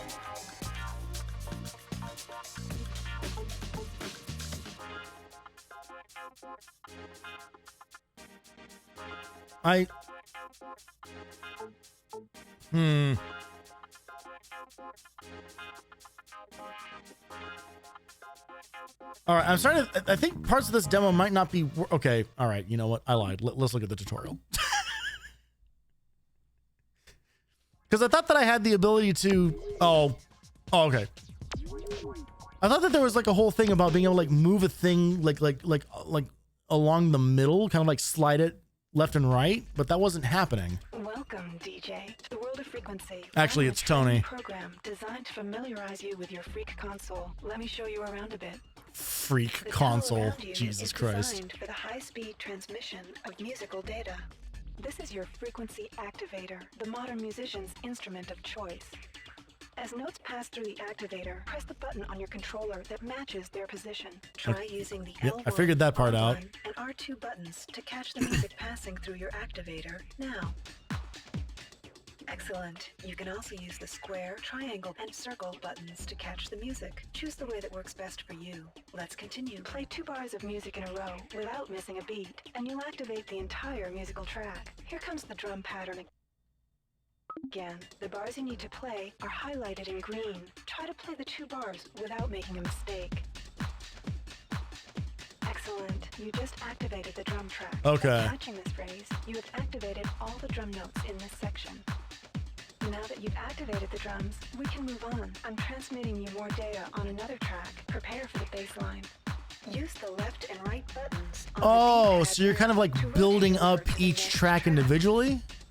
You are now on the bass track. Try to play 2 bars of music without missing a beat to activate the bass line. Excellent. You just activated the bass track. I see. Okay. All right. I was not gathering that at all. I was trying to figure out like why are things just like randomly disappearing. Different sections by portals. These portals will open as you approach them. New sections contain new music. Rotate around and activate the new tracks. The goal is to activate every track you find. Got it. Okay. You're in total control.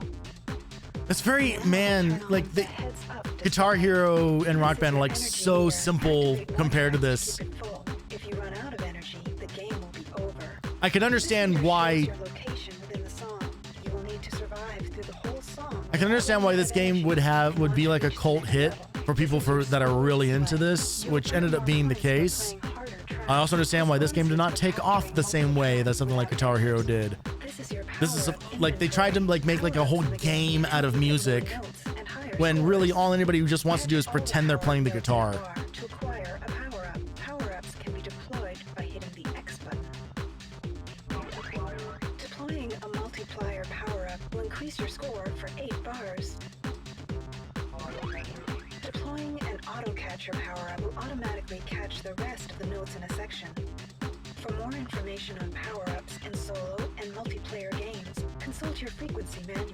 Let's move on to freestyle tracks. On freestyle tracks, there are no notes to catch. You are free to make your own music. I'm turning on a freestyle track for you now. Case in point, like look at how fucking long like this section is to explain all these UI elements and everything. I haven't pressed a button in I think like a full like minute and a half. So please navigate to it. This type of freestyle track is called a scratch track. You will notice that your activator has been replaced by a scratcher. You can scratch on this track just like on a turntable. Move the left analog stick back and forth to scratch. Try it. Press the buttons on the controller to pick different samples to scratch on.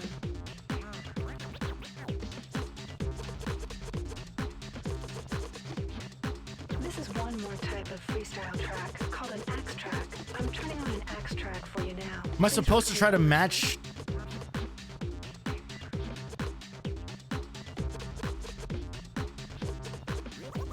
Use the D-pad to move to the axe track. Notice again that your activator Okay. has been replaced by a new device. Your axe. Hold down any one of the 3 play buttons to turn on a stream of notes.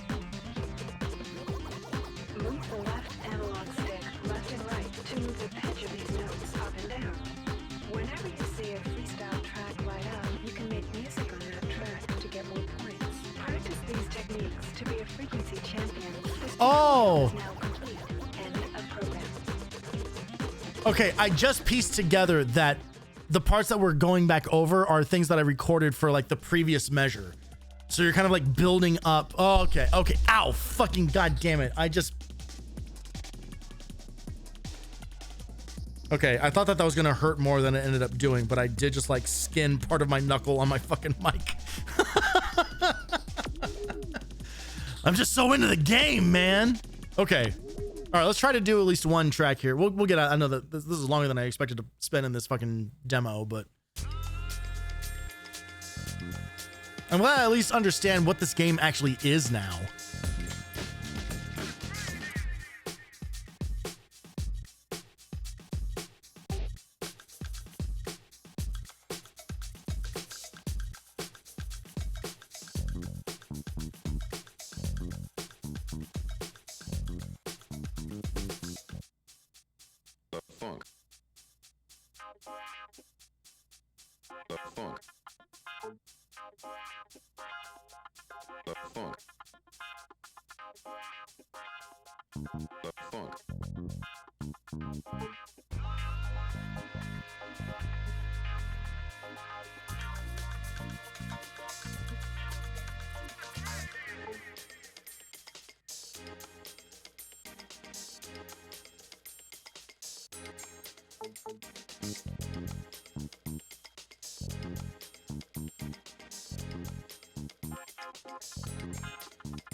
I feel like I'm not really getting the opportunity to like build the whole song out.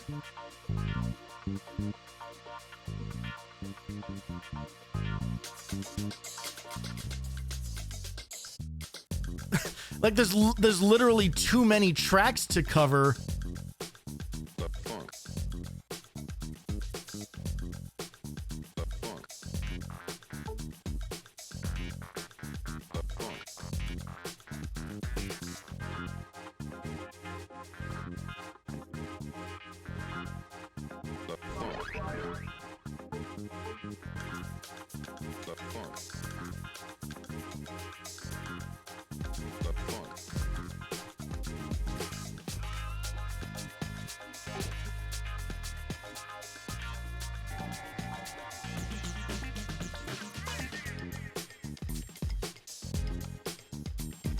I'm very confused. I feel like, so like parts of the song are looping, but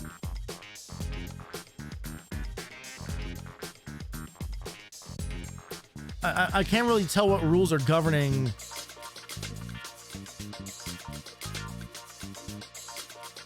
Also, is this like a weird, is this like a remix of Staying Alive?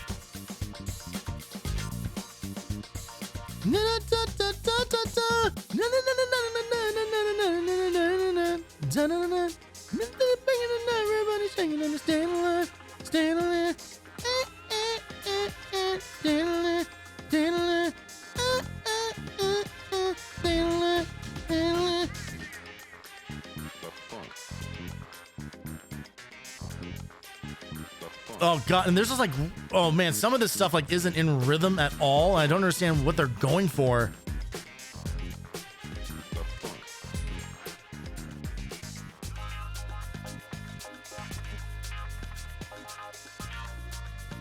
Nowhere near like the level of like simplicity or clearness that would come in later games from this developer.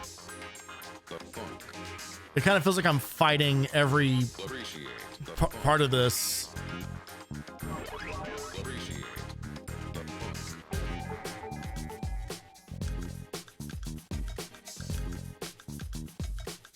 See, like, okay, so like now we've like looped the whole song,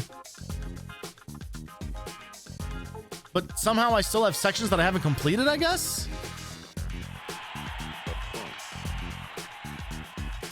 What?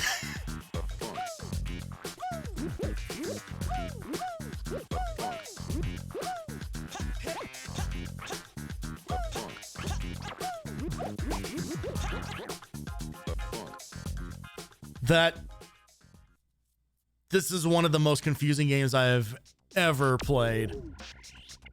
I feel like I understand what it's going for like on the surface, like there's some part of it that does make sense. Also, there's no way to quit out of this game either, man. But ultimately, it's so much to keep track of, just leaping between each one of those sections, and I don't understand how you're supposed to complete everything cleanly so that you end up with like a full song by the end of it. That was,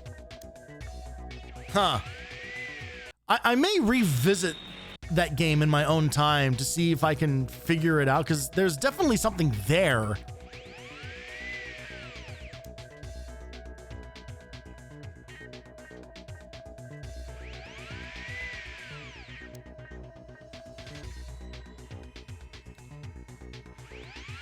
Why would I even click on the baseball game as if, yeah, why? There's no world in which I would have been interested in whatever that was going to be. Oh, God, now I don't remember if we've already seen a trailer for Hurdy-Gurdy. I think we have.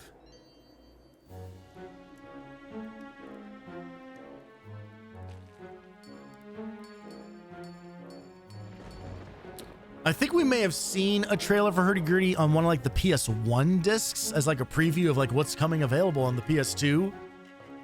And I gotta say, the compression on this video does not look much better than that.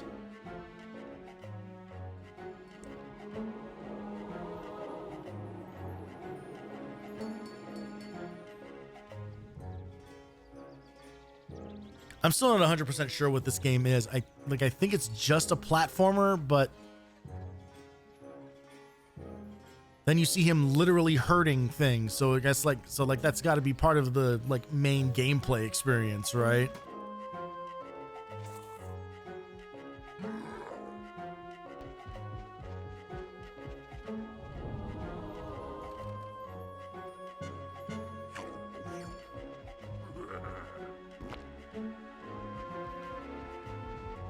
Something about this game is making me uneasy, and I don't know how to explain it. There's like something just like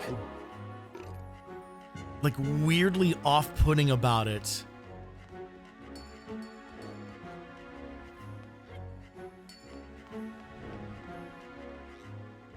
The weird minor key music definitely isn't helping, but there's just something about it. It's just like, it's like it wasn't made to be played by humans. Music, animation, even the color palette's very uncanny. Yeah, there's just some...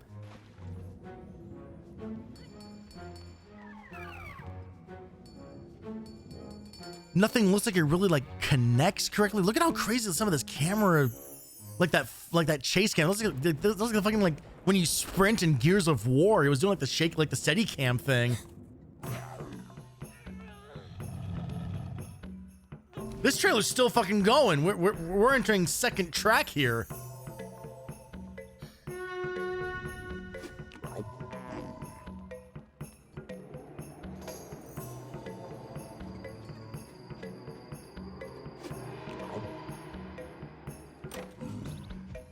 There's some like the style. There's something interesting going on with the style, that's for sure. Because it's like, it looks like hand-drawn animation, but on really like scuzzy looking polygonal backgrounds.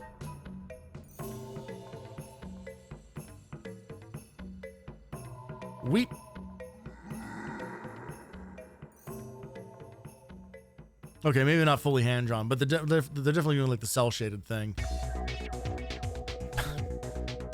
Maybe we'll look at that game at some point, because I kind of just want to know what the hell's going on there. Uncertainty in the former Soviet Union persists, with dissident groups stockpiling weapons and criminal activity carrying on largely unchecked. Oh, Jesus Christ, everything old is new again. It's just...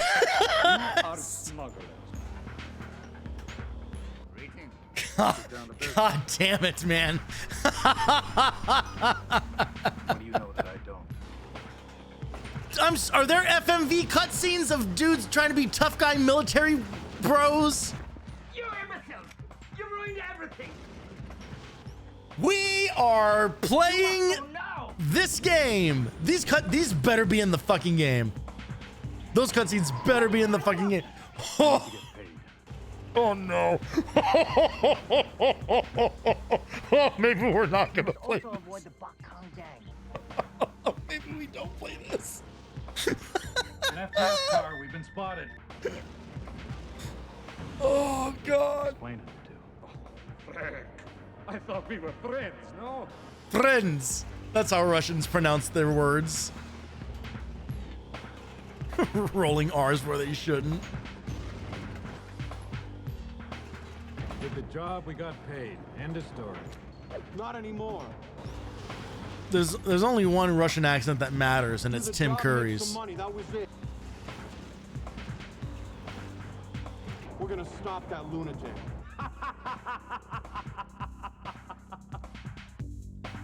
That looks phenomenal and terrible in equal measure. Oh my god. Oh man.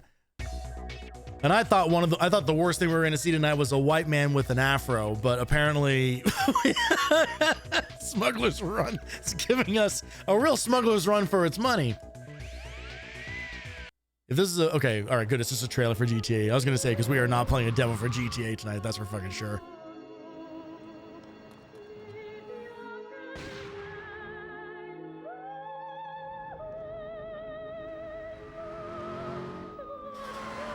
Here it is.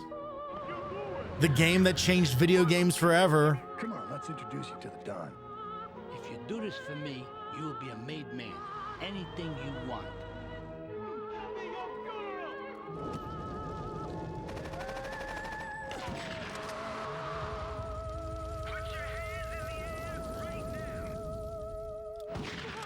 I think I've played a small amount of this A game, man like you can be very loyal for the right price. but it might have also been Vice City and not just straight 3. I honestly don't remember. What a strange trailer that was. I feel like they don't do that style of trailer anymore. Now Rockstar has to really sell you on the world that they've built. All right, what else is on this disc? We kind of got, we didn't even like look at the other stuff on the menus here. All right, so we have some behind the scenes. We got the cool moves. We got the celebrity gamer back. Hang on. Oh, wow. So we've gone from superstar household name Wayne Brady to now fucking DJ Qbert, a person, a scratch musician no one's heard of. This will be worth it. Scratch musician, Jesus Christ. DJ Qbert, and I'm a scratch musician. A scratch musician is someone that plays the turntable like a musical instrument, pretty much improv on turntables and manipulating sounds on vinyl. Okay, we'll get, well, at least the improv is staying. Sound on vinyl is a musical instrument to us. Yeah, I basically got into this because I wasn't good enough for Stomp. Is right here. This is the Octagon. This is where all the DJs around the world come in recession, kind of like a big jam session. Yeah, my favorite video game would have to be Twisted Metal Black. Is my favorite video game. I'm just pretty much a Twisted Metal fan. That's just me. Spectre. He's the car that can shoot through walls. She wasn't Spectre was a guy and shoot women. Why was that the footage they used? Yeah, I'm the best. So, you know, it's hands down. Everyone in the crew wants to play video games, so it's just take turns. On tours, I love every time they do one of these interviews when they ask the question, so what's your favorite game? It's interestingly enough, it's always something that's come out within like the last like 6 months or so. Isn't that crazy? How it's always like a fairly new release. It's wild. Like these lifelong gamers, their favorite game of all time is something that came out that you can buy in a store right now. You know? No one ever says anything that's like on the Sega Genesis or the NES. It's just like, nah, it's this thing that actually there's probably a link for somewhere buried on this demo disc. There's a toll-free number you can use to order your own copy of that game. A game where apparently you shoot freshly married brides. we usually practice in the hotel rooms, but sometimes we'll pull this out the dude's fucking PlayStation acting is gonna and, kill play me. games, you know, so that's kind of like a no-no. But Yeah, Ultimate 7, the Serpent Isle. That's give me a real answer. I would love to do a fast kind of track for Wipeout. Jesus Christ, this guy. Wave Twisters, it's an animated hip-hop graffiti animation. Sid, Garen, and Eric Henry animated, and I did all the music for it. Well, I did specifically I did the scratching for it. Someone else wrote music, and I just came over and literally fucked it up. Boy. What an absolute dive in the quality of celebrity, of their idea of celebrity. I need to know if this motherfucker is still active.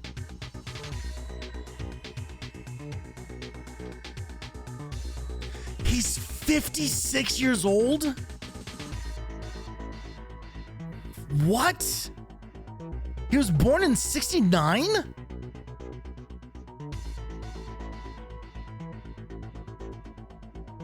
That's the craziest part of this whole thing to me.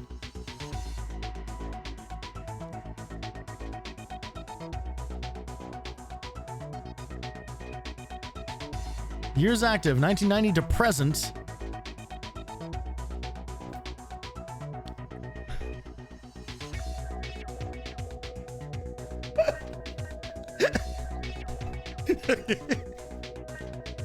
Just to give you an idea of how hot this guy has remained since the filming of this video, on his Wikipedia in his personal life, there's the singular entry in personal life. In a 2011 interview with the website webevegan.org, Hubert stated that he is a vegan.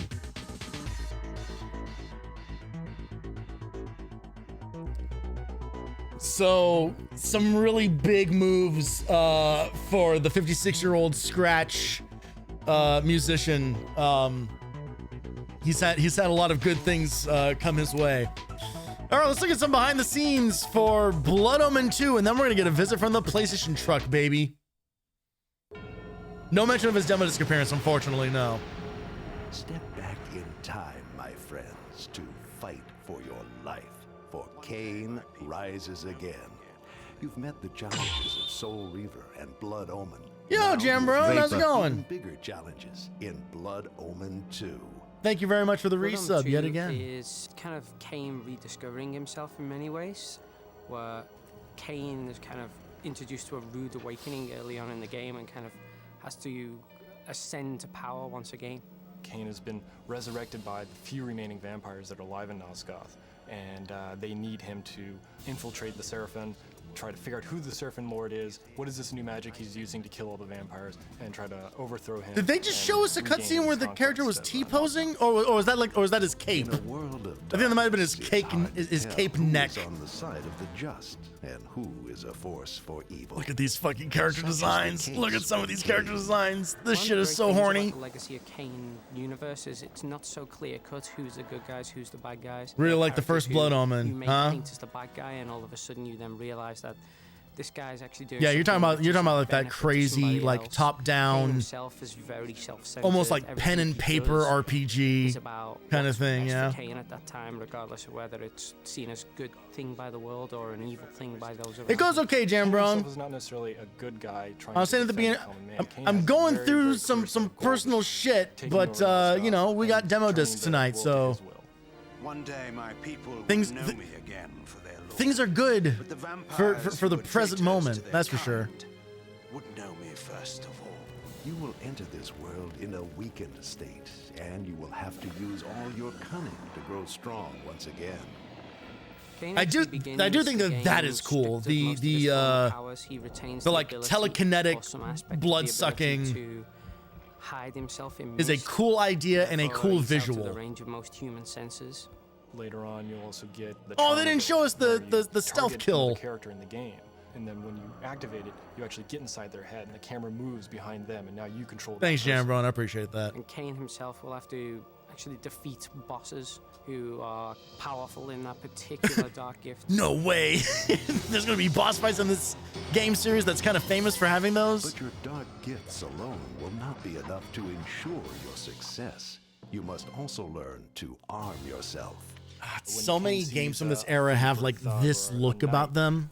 With a weapon that he wants, he can take that weapon from him now. I don't even know how to There's a large describe variety it. of It's just weapons like Kane this, can pick up. He can pick up a dagger, or he can pick up a sword. just like or this axes, funky, and, like you know, weird, he'll like kind of like exchange them for other clunky movement and decided to very implement specific feature menu whereby the types, and it's like because we didn't want this to me is what like every able this to me is like what every game on the PC looked like for many years. Is like there were like console video games over here, but then over here on the PC were games like Heavy Metal FAC and stuff like that, where it's just kind of like these weird, and Omicron, you know, like just these weird third person games where everything just moves very strangely. It is a very difficult thing to describe. It is just, it's like porn. You just know it when you see it. for instance, button mash, so that they could get off a whole series of moves without being punished, and that the combat system will actually reward people who skillfully decide when was the right time to defend or attack. It also helps us display just how powerful Kane's strikes in the world are, that you can shatter a weapon upon an enemy. But look at how weird like these like hit animations are. You will be. This is a different world that you must master. The combat system for Blood Omen 2 is very, very different from Blood Omen 1. We really wanted to go with something that showed off Kane's Boy, strength as a this vampire. looks. So what we let Kane do is when you This get looks into one fucking rough. character, Kane can circle around them. You have to time your blocks to characters' attacks. The swords will actually meet up as they're supposed to. So it's really, really cool. Like the combat in Soul Reaver was nothing to write home about. It was extremely basic. Same 3 moves and then do a finisher. To show off sort of Kane's but strength and this power, is like also let Kane grab other characters. this He is can like, get inside yo, their what's attacks. He can actually going grab them by on? the neck, lift them up. He's got a weapon. He can do really mean things to them and toss them away. One thing we've tried Like, to did Prince retain of for the player Persia is, 1 a exist maximum by the amount time of this came actions out? they can perform with the simplest amount of button presses. And so whenever an enemy is attacking Kane, Maybe all they not. need That to might do have been is like a to year or 2 press after. the I don't defense remember. or the block That might have been like button, 2003. and we'll actually arrange so that it's perfectly choreographed, that Kane will actually intercept the weapon as it's about to land on him. And so it's actually something whereby the player's getting a variety of spectacular style moves, but with the minimum amount of actual control confusion. I mean, this is very much like a cool on paper, bad in execution looking type thing, right? Kane Like, can also dodge to the side. yes, it is cool that you can like actively guard against attacks depending on the direction that they're coming from. But does this look fun? To sort of communicate to the player that you can't block this attack, you have to just get out of the way. Generally, only the larger, stronger enemies have those types of attacks. It is a mysterious set of forces that controls your fate. You would be wise to learn about them carefully and harness their power. Glyph technology is something that's very mysterious to the world at the beginning of the game. It's kind of similar to electricity in some ways, that people know it's there, but they don't always know what it's about. How also it from a actually gameplay works. perspective, it is basically, you know, exactly the same as if you're just doing puzzle switching puzzles. It, you know, crushes stone. It does whatever.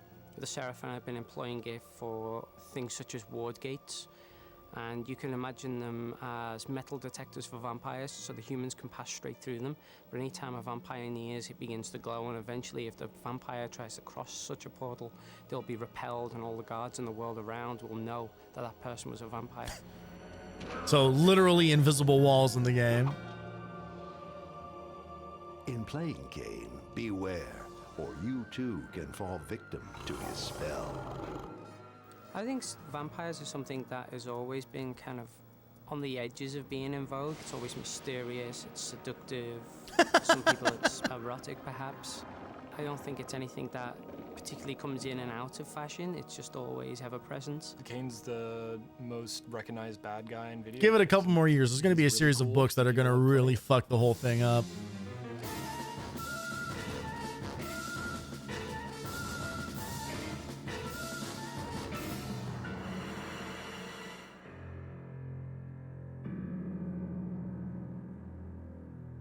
it's so crazy how that looks like.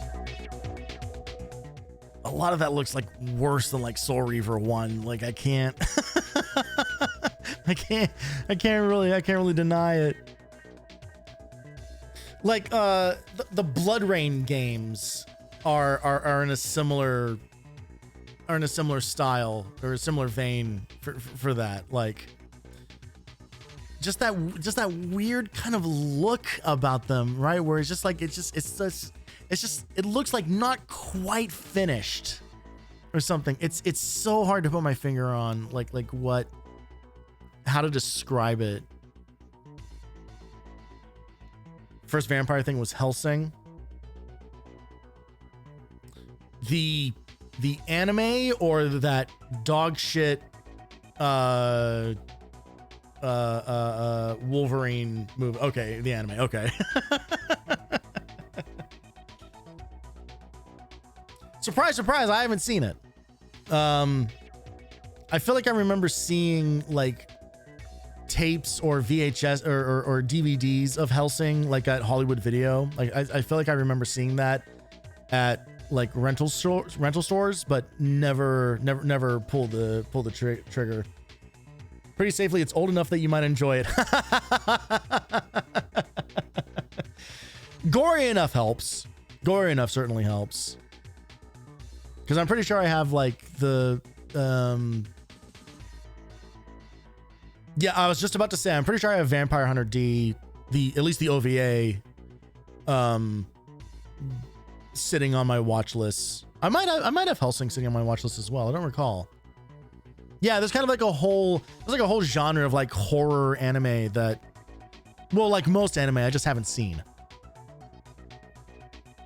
But I'm definitely intrigued by it. I name dropped it earlier, but I haven't actually seen it. I've only seen clips from it, and I want to see it as a result of those clips. Like I want to watch like Berserk. I need to know how the fuck it gets from whatever that show is to then whatever it becomes in that fucking insane apocalypse sequence or whatever that I've seen from it. Like it looks, well, for lack of a better term, it looks berserk. Anyway, PlayStation truck. My dream vehicle has returned. From rock festivals to racing events, from air shows to the Super Bowl. And best of all, you got paid for it. Well, if that sounds good to you, meet the guys from the PlayStation 2 touring attraction. Second Super Bowl mention of the night. I live in Meadowview, Virginia, and I drive the PlayStation 2 touring attraction all around the United States. My name is Zach Stanfield. I'm 25. I'm from Georgia. Work on the PlayStation 2 touring attraction. All these men are in their 50s now. I am the tour manager of the PlayStation 2 touring attraction, and we're on Bourbon Street, baby. They're all hanging out with DJ Qbert at the old folks home. That's right, the PlayStation Touring Attraction is a 68-foot-long, 22-wheel truck jam-packed with over 30 PlayStation 2 consoles featuring the hottest new games. Oh, you don't gotta tell me, narrator. I know all about the PlayStation truck. I still wanted to come visit my school. Number one pick, Zach Stanfield at the University of Georgia. No, not really. I knew someone in the company. What the fuck is this shit? Trachea Man? What the fuck was that? Is that a band? The big truck, there were some positions coming up, and so I went to the marketing company before the job was really even open up. Well, I guess it's just a matter of being in the right place at the right time. Since this sounded like such a cool job, we decided to hang out with them for a while and find out what a typical day was like. Well, first of all, we bring it in, and Stacy kind of surveys wherever the site is, if it's going to be easy or difficult to get into, if the ground's uneven. I gotta say, it kind of sucks seeing that they have changed the PlayStation truck from like this cool thing that they would bring around to like kids to now it's just like, here's just a bunch of fucking dudes.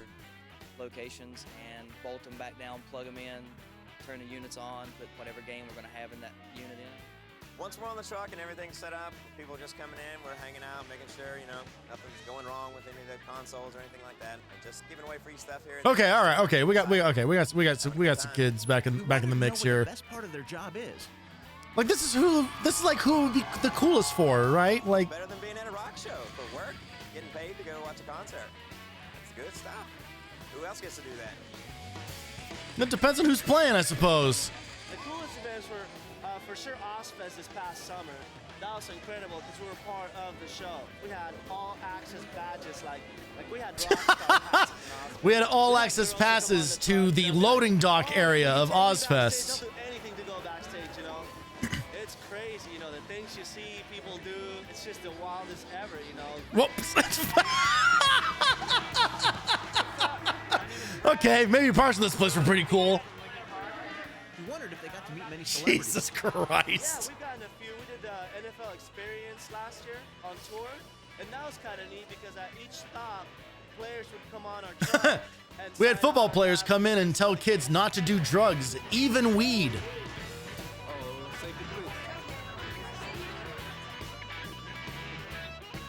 Next, we caught up with the guys in Monterey at the famous Laguna Seca racetrack for the Shell 300. Here, not only could you see fast-paced racing, but also got a chance to check out some of the other cool attractions. Whoa, wait a minute. What the fuck? They made an inflatable slide of the Titanic disaster?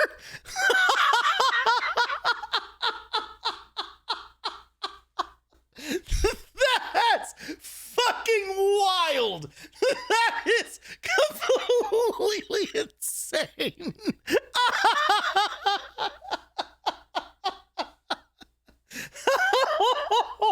Well, I guess if you want to make history fun for kids, hey, kids, you want to live a simulation of what it was, just a fraction of the horror that people experienced sliding into the frozen ocean. Jesus Christ.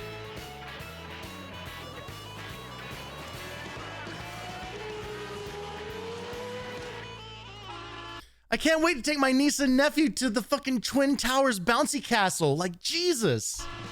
Then the gang was off on a cross-country trip to the Voodoo Festival in New Orleans, where we found out what they do on their off time.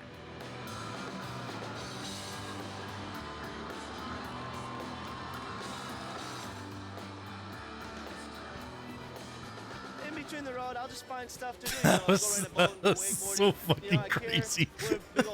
Anyway, here's an alligator.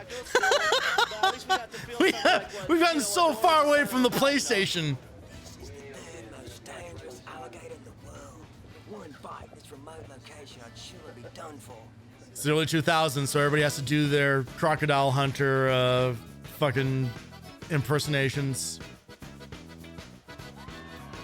While in New Orleans, we got to see what the boys do best. And this is what they do to get the crowd. Yeah, this is what they do best. They throw glow sticks at people. Every 15 minutes, we get people on the phone. Or myself will welcome them, play some music, you know. That would suck to get an opportunity to go to the PlayStation truck and the thing you take home is a glow stick. A thing that will lose its inherent value by the time you get home when it runs out of juice.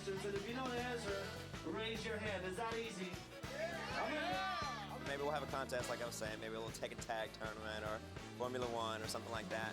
The winner will win a t-shirt. It's 2 laps. Best person wins out of the 2 laps. If I'm winning a Tekken Tag tournament, downside to their jobs. I don't want no fucking t-shirt for that.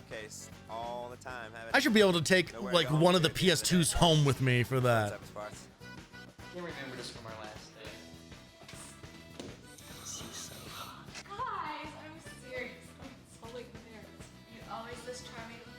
Oh, good. Well, let's make sure that we objectify a real life woman in the real world. We gotta. God damn it.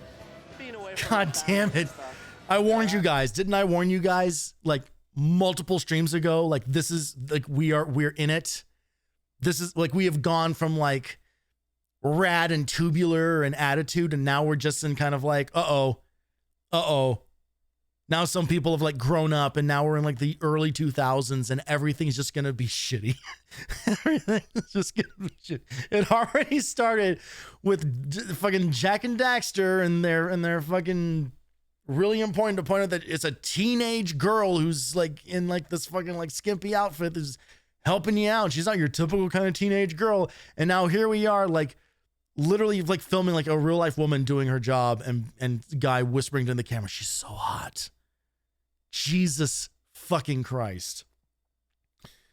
Saw an old guy in a Street Fighter shirt today. You didn't have to say the part about him being old. I could have inferred that. Tempted to ask if he's going to watch the movie. Almost certainly. Almost certainly. I guarantee you, anyone wearing a Street Fighter shirt today has not done any research into any of the political leanings of anyone in that cast. That gets wearing after a while. But No reference to trachea, man. Damn it. Every once in a while during really They're too cool. They're too cool and niche. You know, and we'll just party. That's right, these guys are on the road 44 weeks out of the year, but their job is definitely in their blood. Even after a long day of giving stuff away, they just can't stop. Yeah, I'm sure Sony approved these guys throwing fucking beads at girls on New Orleans Square. Oh man, that was a rough showing for the PlayStation truck. I gotta be honest.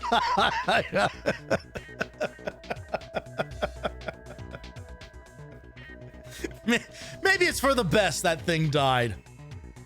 Not more Portal Runner cool moves. Come on, man.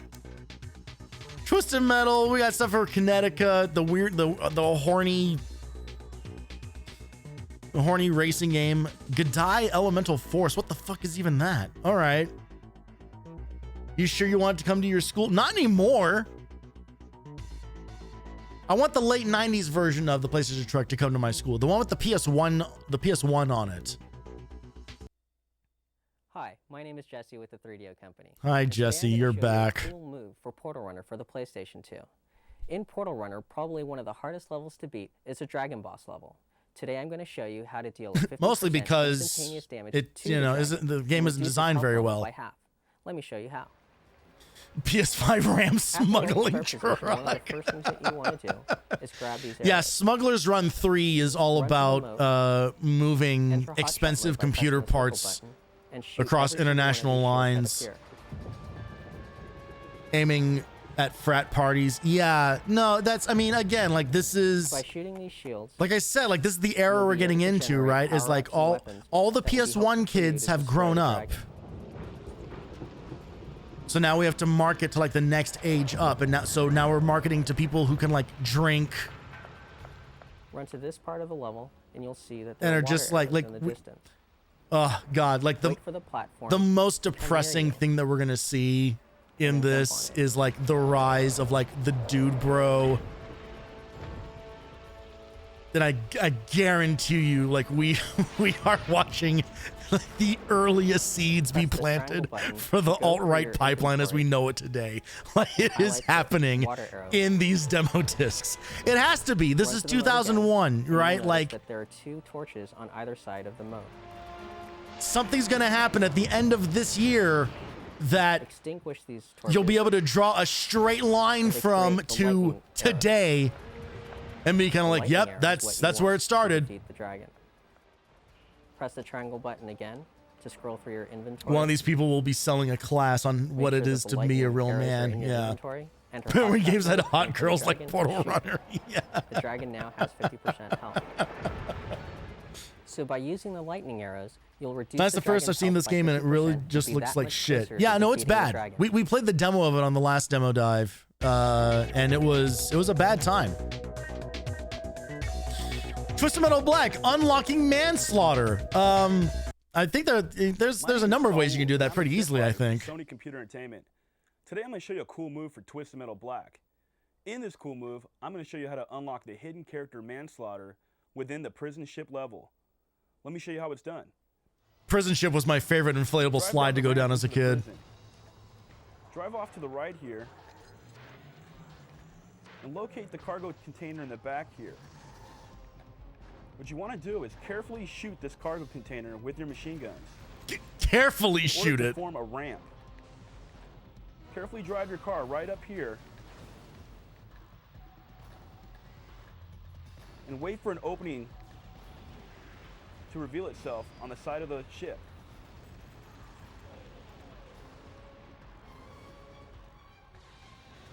Drive into the hull of the ship and destroy the control box. Carefully. This will lower manslaughter for you. That's... Now when you go back to the character selection screen, manslaughter will be available. I gotta admit, that's pretty cool. Like that is a cool way to like just have like this very like hidden, but not impossible to find, hidden little secret thing. That's neat. That's fun. Radix Beyond the Void has environments exactly like this as a DOS game. You keep bringing that game up, and it's making me nervous. My name is Saul, and I'm a tip writer for Sony Computer Entertainment. Today I'm going to show you a cool move for Twisted Metal Black. In this cool move, I'm going to show you how to unlock the hidden level elevators. Swear there's a payoff. Somehow I don't believe you as much on that one. Let me show you how it's done. Locate the 4 large spheres within the highway loop level, and make sure you have your gas can armed. Fire the gas can at the large spheres. Are you nuts? Do you have any idea how expensive that is now? And wait for the large sphere to roll all the way down the highway. You just shot like $25 into the fucking atmosphere.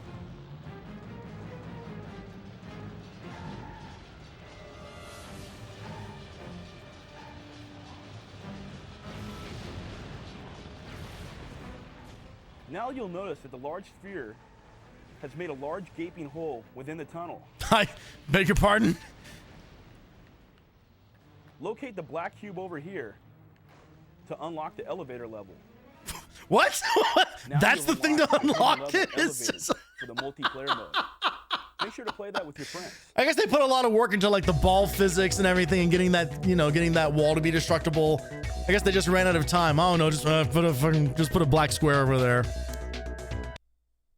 My name is Saul, and I'm a tip writer for Sony Computer Entertainment. Today I'm going to show you a cool move for the game Kinetica. In this cool move, I'm going to show you a huge shortcut for the track Electrica 2. Let me show you how it's done.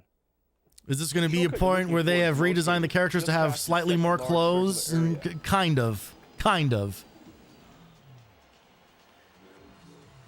using your boost when you get right about here, so you can get up to the top deck.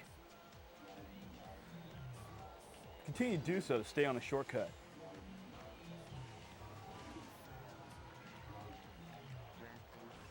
Click as much boost as you can, because right now you're going to be right back on the main track.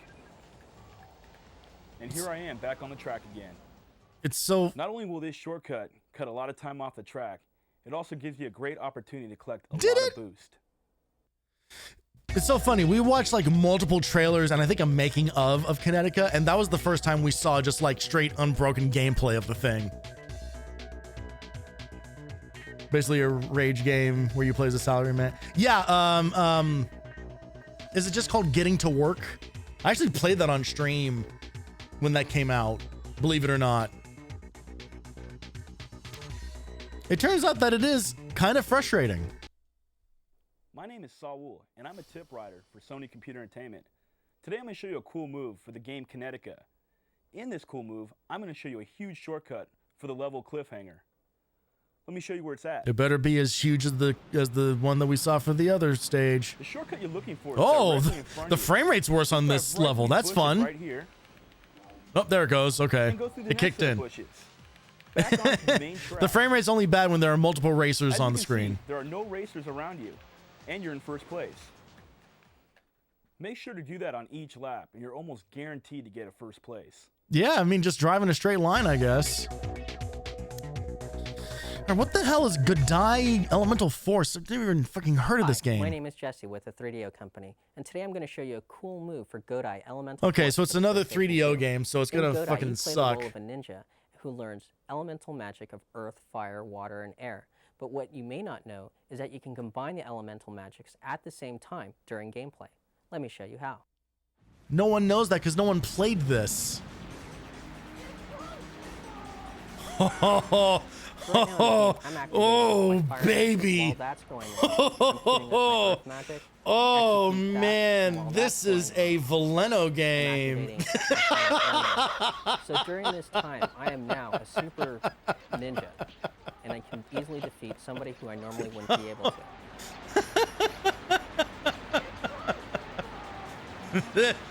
What am I looking at?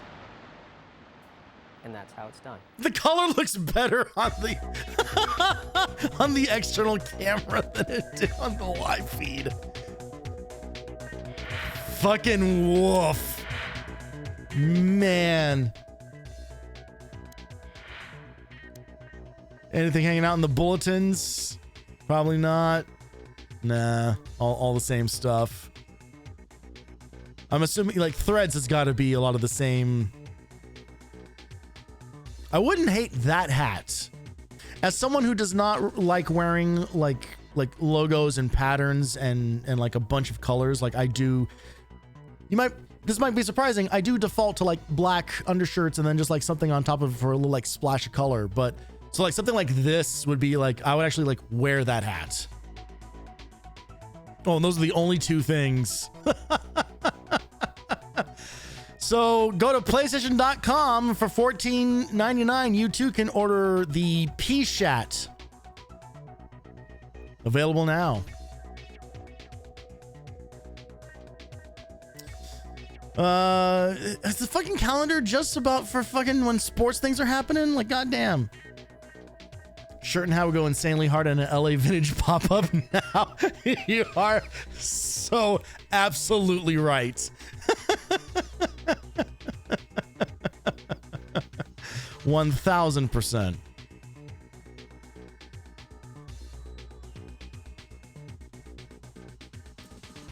All right, well, I think that does it for this disc. I'm gonna say not as exciting as the one with Wayne Brady on it. I mean, like, how are we gonna get any better than that? But you know, not a bad showing overall. And I will say, like there is a better range of genres represented in the demos this time, even if none of them are necessarily good games. They Drakon is going to be the sleeper hit of the century, and we're going to find out when I eventually play through that whole ass game on this channel.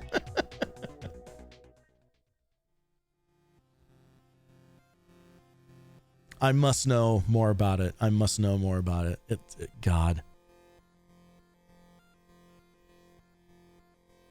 It's like Drakengard. It's like fucking Lair on the PS3, if anyone remembers that. The game, like, it was like a launch, I think it was a launch title for the PS3, or near launch for sure. Launch window, as they like to say back in the day. The whole thing was supposed to take advantage of the 6-axis controls, and it was you were a dragon flying around shooting stuff, but using the fucking motion controls of the DualShock 3, and no one liked it. And the thing that's the real bummer about that game is I am pretty sure it was made by, is it Level 5? It's the same people who made the Rogue Squadron games, which are fantastic. And then they went and made fucking Lair, and they never recovered from that. Like, that game was a massive flop. I think I'm getting that correct. I'm pretty sure it was the same. Factor 5, yeah. Not Level 5, Factor 5. And Factor 5 made. Wow, I was dead right. Lair was the last thing they ever did.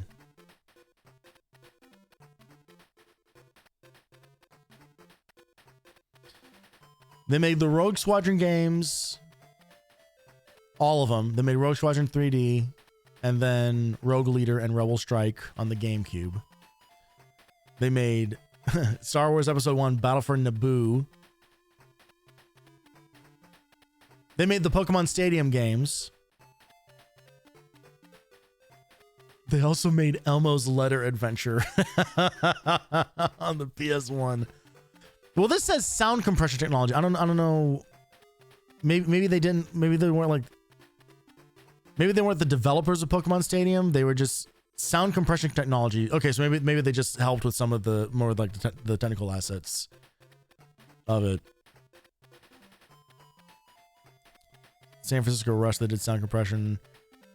Oh god, they made Contra: The Alien Wars on Game Boy and Animaniacs on Game Boy.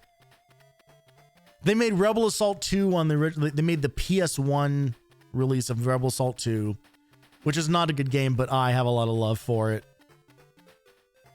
Played through that, like, I think my first year of streaming. I think that was, we did like for the May the 4th. Oh, hey. I'm learning now that Firefox has a built-in VPN all of a sudden. Interesting. Hey, Factor 5 made a game for the DOS in 1994 called Tony and Friends in Kellogg's Land. They made a game about me. Well, it can't be about me because it says Tony and Friends, plural. So I guess it can't be about me. We'll have to play that. Yeah. Does this game... It's the only game like in this. It's one of the only games in this list that does not have its own Wikipedia page. Let's see if I can find this. Is this on fucking GOG? Oh, okay. No. It's in the Dream List submissions. It currently has 99 upvotes. On GOG, for real. Shut the fuck up, man. Shouldn't you be in bed? Oh, of course, it's Tony the Tiger.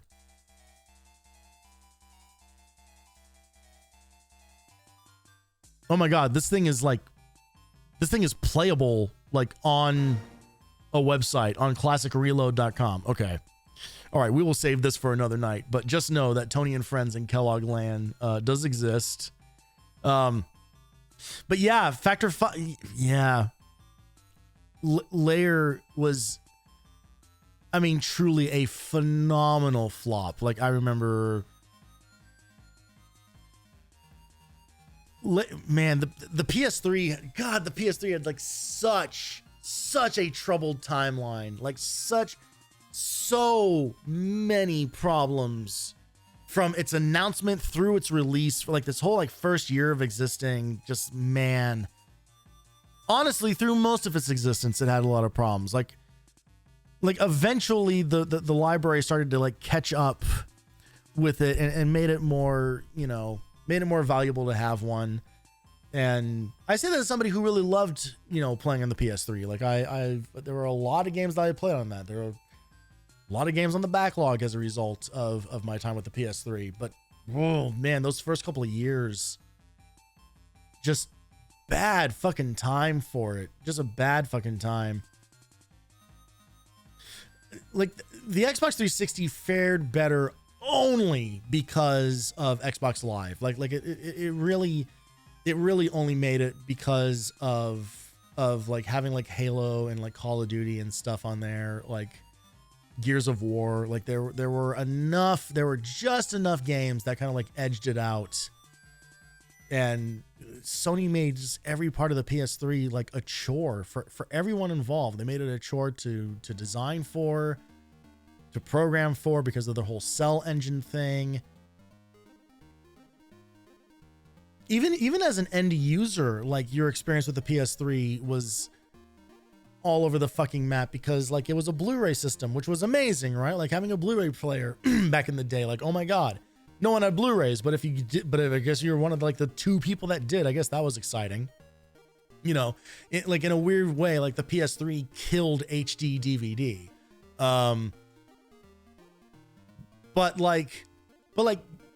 Because games were on Blu-ray discs, that meant they were on Blu-ray discs, but the drives weren't fast enough in the DVD to be able to read them in real time. So every PS3 game had to fucking install on your hard drive, on the PS3's hard drive. So you would get a game and then wait like an hour or 2 hours for the thing to just like fucking slowly install. This is so funny because like now today, like we have like day one patches and things like that. But honestly, I will take patches over like sitting there and just like waiting for a game to slowly, because that's the thing, like, because the times were all over the map. Like some games could install within a couple of minutes, others would take genuinely like an hour. Wheelman, Vin Diesel Wheelman on the PS3 had one of the longest installs of any game that I owned on the PS3. Like it rivaled the install time for Metal Gear Solid 4. Metal Gear Solid 4 is that's like the king of install processes. They made a whole ass like looping loading screen just to play, just so you had something to watch, something to look at while you installed that thing. And I was one of those crazy motherfuckers who did the full install. Like I didn't bother doing that install one disc at a time kind of a thing, because I knew that when I started playing the game, I just wanted to play just through it in its entirety. And so it's kind of like, nope, just install the whole fucking thing. Just do the whole thing. Because you can install it by like chapters or something. I don't remember, but it was basically like every time you would complete like a section of the game, it would then run another install for like the next part of the game. And I was just like, nah, fuck that noise. If we're going to do this, we're going to do it once. The Giant Bomb did a really, really excellent video on that where Dan and Drew, I'm just going to talk as if you have any idea who these fucking people are. If you watched old Giant Bomb, then you know this. But they did a series where Drew Scanlon, if you don't know who Drew Scanlon is, if you've ever seen the blinking white guy meme, that's him. That is from one of their live streams. But Dan Reichert is a massive Metal Gear Solid fan, like an absolute super fan of that series. Drew had never played the games before, never even touched them. So they did this series where Dan and Drew were it's kind of like the Navigator thing that Valen and I do, where Drew was playing through all of the Metal Gear games, the first 4. I don't remember if I think they did 5. I don't remember the full timeline. They definitely did up through 4. And it was a great way to revisit that series of games. Like, it's always fun to watch those games through the eyes of somebody who has never played them before. Because you get to see the experience of somebody like seeing like all that story and everything kind of like happen, organically. And it's really, really fun. When they got to Metal Gear Solid 4, they actually filmed a green screen thing of Drew with like the classic Snake headband on. And instead of smoking 100 cigarettes, he slowly ate an entire bag of red vines. And it was amazing. There's a good chance that video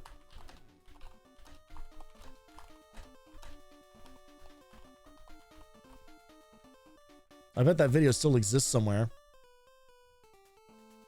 Yep. Metal Gear Scanlon is what they call it. Yep. An 18-minute long video. Unbroken. Fully unbroken. He literally just stood there and just ate a whole fucking bag of red vines while you watch the real, like the actual install bar load up. They even match like the camera moves where the camera kind of like tracks down to follow his hands to the next one. Yeah, they did a really good job with it. I miss that website. It is absolutely not at all what it used to be. For a lot of reasons. They kind of happened over time. And then obviously last year when Jeff Gerstmann got fired from his own website again, it was just kind of like, well, this is the era is over. But Giant Bomb like was my go-to website for video game everything. Like before the Twitch days, before the days of like following like individual like streamers and stuff like that. Like I was on Giant Bomb literally daily. It was the way that I hang out in Discord servers now is how I was on Giant Bomb. Like I fucking loved that website. So wonderful. But I have to stop hanging out tonight. I have to stop now because it is late as hell. And I can tell as soon as I move from this position, I'm going to have to deal with some stuff. I'm gonna have to do some stretches, get myself back in living the real life mode. So that is gonna do it for me. Let's get the heck on out of here. Let's raid Rin, who is currently playing Sleeping Dogs. That game kicks ass. Sleeping Dogs is the best Grand Theft Auto game. So go send some love to Rin. They're a VTuber. As everyone I watch on Twitch is. Literally watching no face streamers. I am just swimming in a sea of PNGs. And honestly, I would have it no other way. Thank you guys so much for hanging out. Thank you for joining me on another demo dive. I'm going to be fully upfront and honest. I don't know what, don't expect any sort of like regular streaming schedule from me, as it comes, you know, as I am continuing on this, journey with the stuff that I'm dealing with. It's going to be what it's going to be. And I am not going to try to like put on like a fake happy face for anyone, you know. There are realities of things and I just got to deal with it. But on the days when I'm feeling up to it, I will absolutely be back here with some more of this nonsense. It means the world to me that you guys still turn out even after I take like these big, long, unintended breaks. So thank you so much for the support. Thank you again, everybody, for hanging out tonight. And I will see you all on the next one. Y'all have a good evening and a wonderful week. Adios.